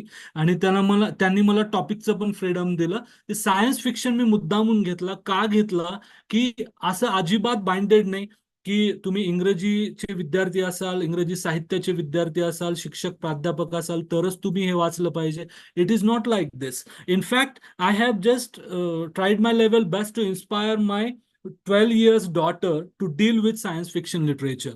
And I'm very much happy that she's reading it for the last 1.5 year. ती आता वाचायली. फक्त एक वाचन, एक culture develop करणं, reading culture develop करणं आणि science fiction मुळं science and technology no doubt strengthen झालेलीच आहे. ती खूप ताकदवर पॉवरफुल बनलेलीच आहे. पण ती सायन्स अँड टेक्नॉलॉजी ही मानवजातीच्या उद्धारासाठी आहे, ना की विध्वंसासाठी. हा सेन्स तुम्हाला जर डेव्हलप, मग तो कुठलाही सायन्स अँड टेक्नॉलॉजीचा तुम्ही आविष्कार घ्या, साधा तुमचा पेन घ्या, मोबाईल घ्या, रिस्ट वॉच घ्या, स्पेक्ट घ्या, इयरबड्स घ्या, काहीही घ्या, तुमची 4 व्हीलर घ्या, 2 व्हीलर घ्या, इव्हन बायसिकल घ्या, काहीही घ्या. So everything has ethical practice. प्रत्येक गोष्टीला आहे. आणि त्या इथिकल प्रॅक्टिसचं ऍप्लिकेशन आपल्या आयुष्यात कसं करायचं, ह्याचं खरं आणि खरी प्रेरणा जर कुठून मिळत असेल तर ती फक्त सायन्स फिक्शन लिटरेचर मधनच मिळते. कारण मित्रांनो, येणारा काळ हा फक्त पूर्ण विज्ञान युगच आहे. सगळं सायन्स अँड टेक्नॉलॉजीनं सगळं ग्रासून व्यापून जाणार आहे. फक्त याच्यामध्ये एक इथिक्स डेव्हलप करणं, एक पॉझिटिव्हिटी डेव्हलप करणं, पॉझिटिव्ह प्रॅक्टिस डेव्हलप करणं आणि ती स्वतः बरोबरच आपल्या कुटुंबाच्या, आपल्या नियर अँड डिअर्सच्या सर्वांच्या आयुष्यामध्ये अप्लाय करायला त्यांना विनंती करणं, एवढंच एक काम आपण एक responsible citizen of the nation म्हणून करू शकतो, असं मला वाटतं. Thank you. Sir, Sir, I want to congratulate you on choosing such a fascinating topic. Thank you so much, ma'am. Thank you so much. And sir, I think somewhere it connects towards this spirituality. Do you agree, sir? Sankalpa se Srushti ka nirman. It's Exactly. like a Exactly, ma'am. In fact, I had fiction one kind slide. of thing Exactly. I had one. to really. Exactly. I had one slide, ma'am. Science, spirituality, and fantasy. So I had one slide, but due to time constraint, I didn't use that slide before you all. Even I have not talked a single word about it. मैंने शायद in between मैंने कहीं पे तो बोला कि science and technology are very much prominent in this postmodern age, no doubt. Everyone accepts it. उसमें कोई किसी का दो मत Yes. नहीं है. But if it goes with spiritualism, तो इसका progress as a expected result आपको मिलने वाला है. Science Yes. एंड टेक्नोलॉजी का जो एप्लीकेशन है, साइंस एंड टेक्नोलॉजी का जो इम्प्लीमेंटेशन है, if you use it without spiritualism, then somewhere there is a fear of getting failed. But if you go with the spiritualism, it means science and spiritualism, if both the threads go hand in hand, then definitely the tomorrow will be yours. So this is my opinion, ma'am. True. Yes. The sir, spirit, yes, sir, तुम्ही आता जे उल्लेख दोन केलेत, एक तर आपले epics Ramayan Mahabharat आपण जे म्हणतो. yes, सो yes. मी लँग्वेजची विद्यार्थीने, पण मी एवढी सायन्स फिक्शनची बुक्स कधी वाचलेली नाहीयेत. It is not my interest area actually. Okay. पण सर, मला रामायण महाभारत माहिती आहेत. आणि आपण महाभारताच्या बाबतीत म्हणतो की यदि हस्ती तदन्यत्र यद न हस्ती न त्वचित.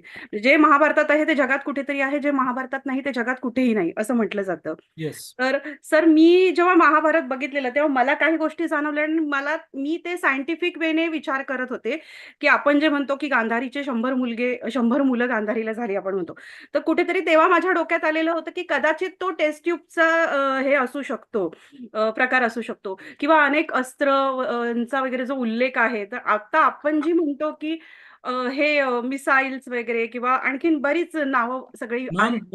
Ma'am, I'd like to let you know one thing, की मी असंच लिटरेचर, सायन्स फिक्शन लिटरेचरचं एक्सप्लोरेशन करत असताना माझ्या वाचनात एक गोष्ट आली की somewhere America has been developing such a missile की जे आकाशात असेपर्यंत दिसणार नाही.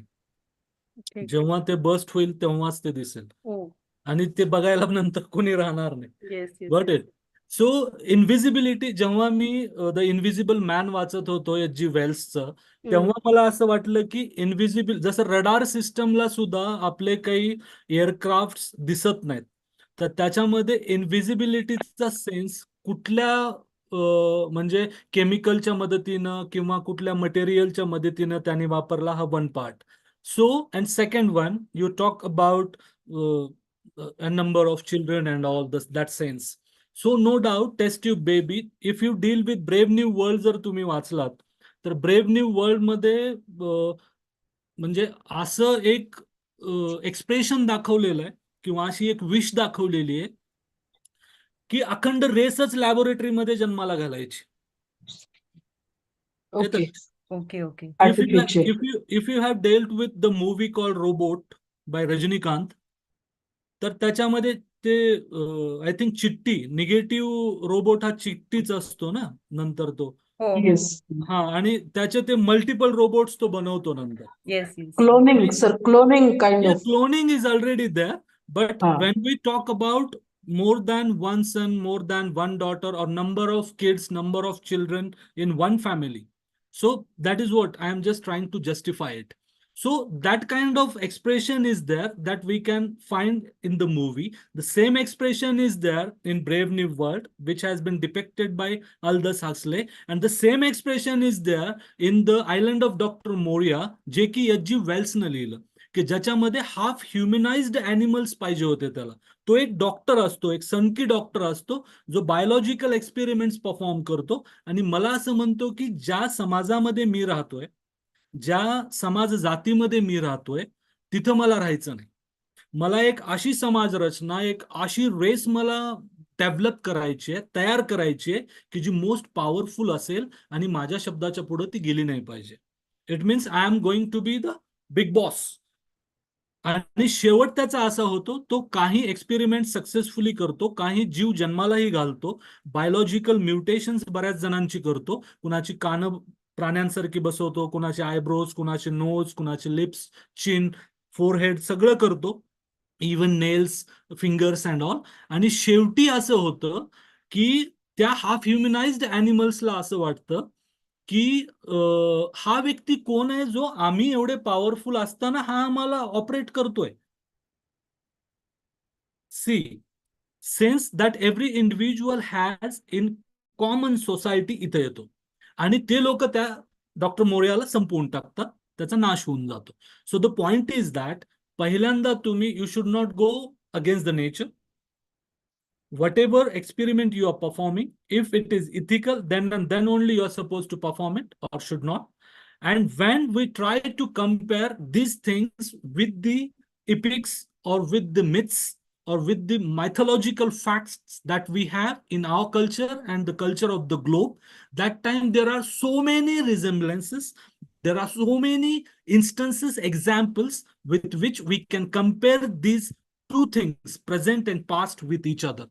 आणि याच्यावरती मला तर असं वाटतं मॅम की फक्त रामायण महाभारताचाच नाही, तर असे खूपशे थ्रेड्स आहेत की प्रत्येक थ्रेडवरती एक एक रिसर्च आर्टिकल आपण पब्लिश करू शकतो. Exactly sir.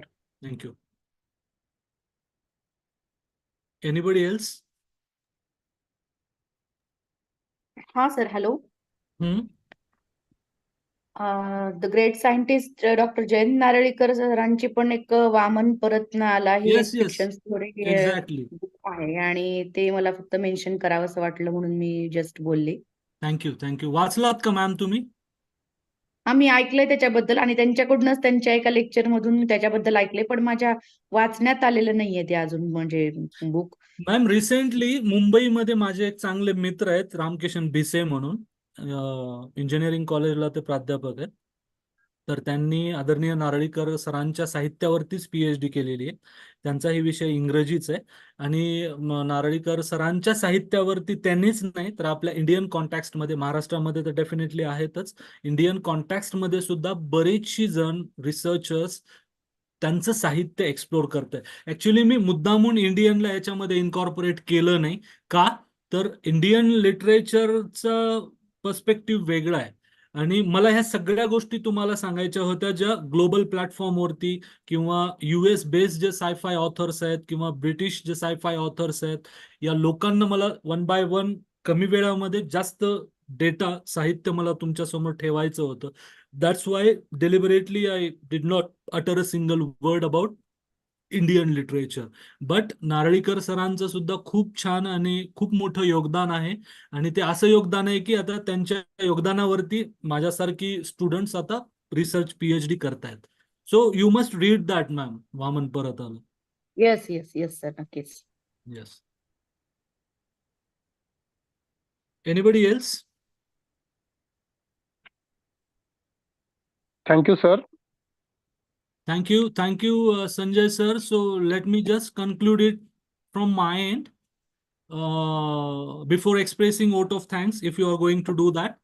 So I'm very much Okay, thankful. sir. I'm very much thankful to respected Professor Patil sir, my friend Dr. Rafi sir, for inviting me, giving me an opportunity to deal with such an interesting topic called science fiction literature and to interact with you all faculty members. Thank you so much.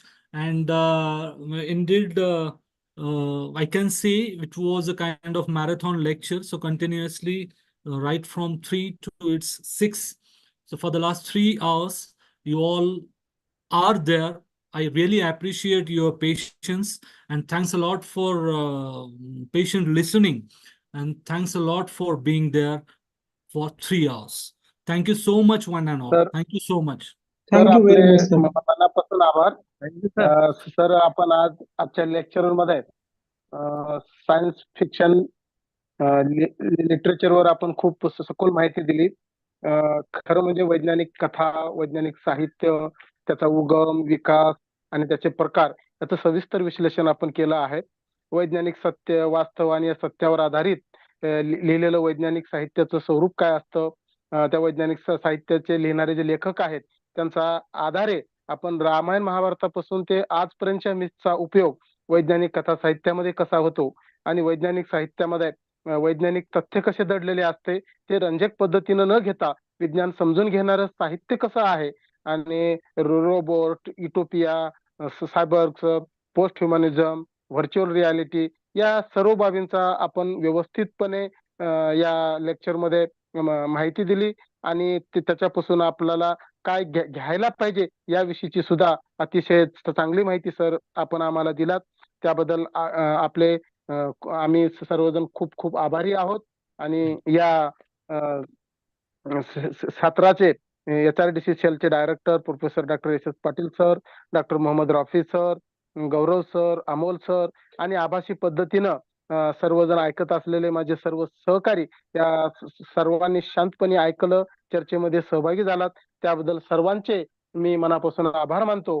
आणि या सत्रामध्ये आपले जे guest sir आहेत त्यांनी अतिशय खूप चांगल्या पद्धतीनं सरांनी आपल्याला मार्गदर्शन केलेलं आहे. सर माझा विषय मराठी आहे.